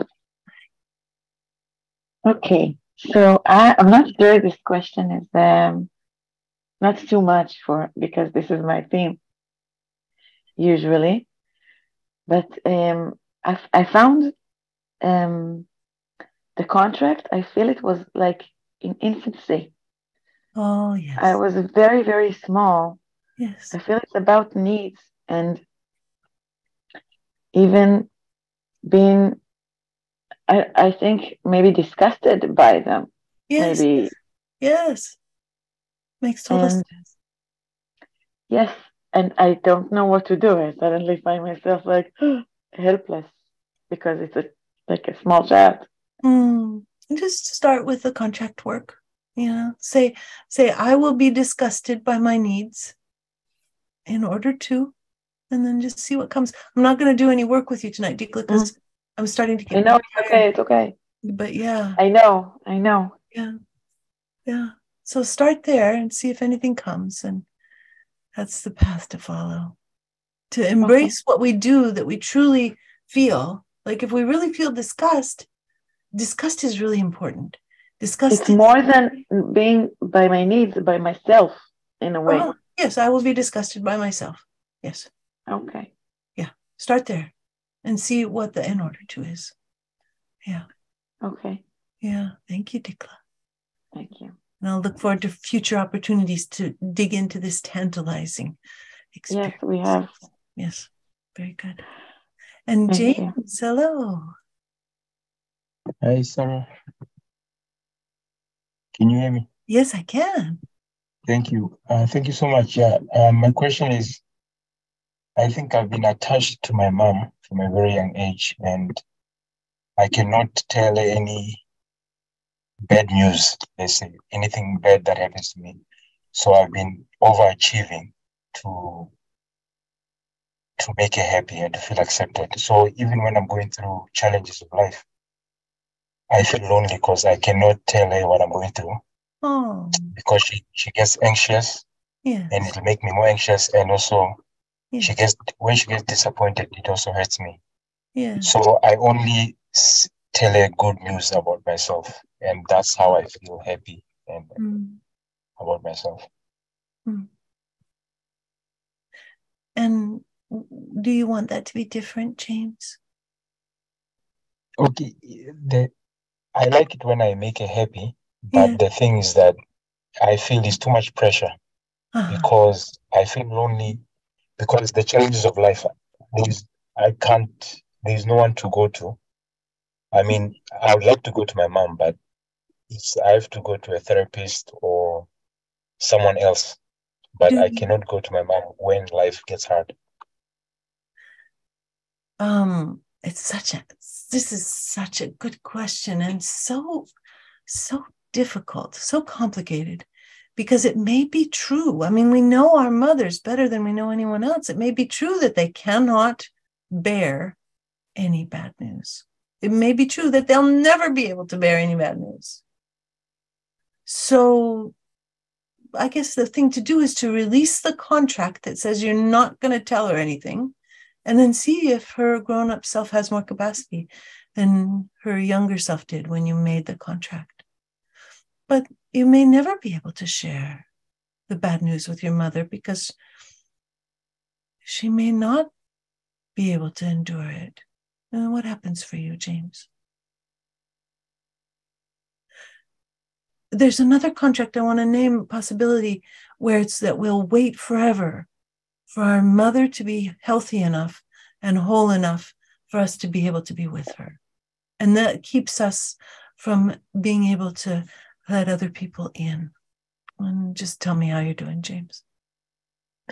Yeah, so because I feel is that I became a people pleaser because I've always tried to overachieve so that I'm accepted by my mom and other people.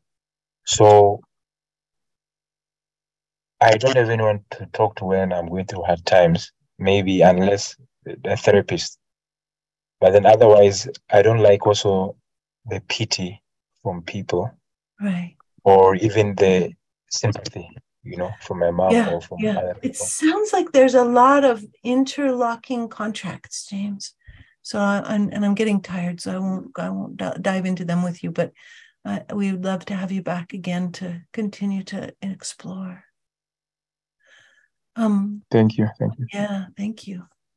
So now what I'd like to do is I have 3 more slides that I can show you that have some resource for you, and then we'll say goodnight, just because I'm getting tired, and I'm sure other folks are too. As Sarah's doing this, if you had needs met and gifts received and you haven't already put them in the chat, if you put them in the chat, I'll send them to Sarah later, and they tend to be very resourcey. Oh, thank you, Jaya.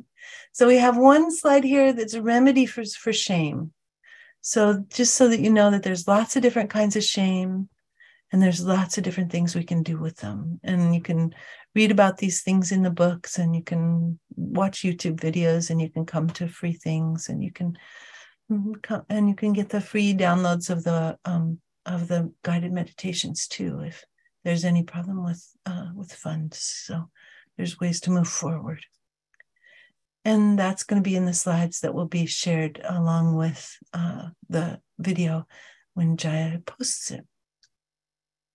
The other thing is that there's a year of neuroscience webinars coming that include all kinds of ways of thinking about and looking at unconscious contracts and self-compassion and relational neuroscience, including body image and welcoming our physical selves, hate and love, why we feel the way we do, narcissism and its aftermath, resonance for our bodies with chronic illness and chronic pain, parenting with resonance, holding on and letting go, scam-proofing our brains, learning about trauma bonds, another piece on depression, movement towards beloved community with thinking about the neuroscience of us versus them, a bit of an exploration of the connectome and siblings and sibling rivalry. And that's online. And Jaya will put a link in the chat, I think. Is that right? She's nodding at me. Yep. Okay, wonderful. And then save the date. We don't have this on the website yet, but it's going to be marvelous. We have Kristen Neff, who is the author of The Science of Self-Compassion, James A. Cohen, Douglas Watt, Matthew Lieberman, and me, all doing keynotes and dozens of experiential offerings from teachers of resonance. And there we are. Jaya, anything else from you tonight?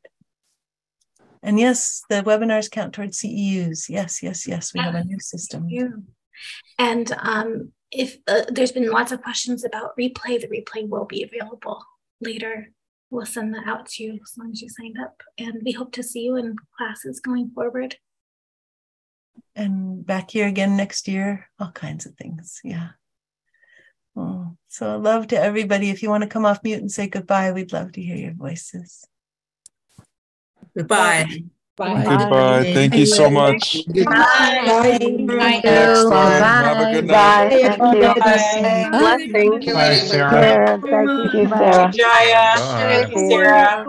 Thank you, Jaya. Thanks to all. Thank you, everyone. Thank you, everyone. Thank you. Thank you. Thank you. Thank you. Bye, everyone. Thank you, Thank you, Sarah. family. Thank you.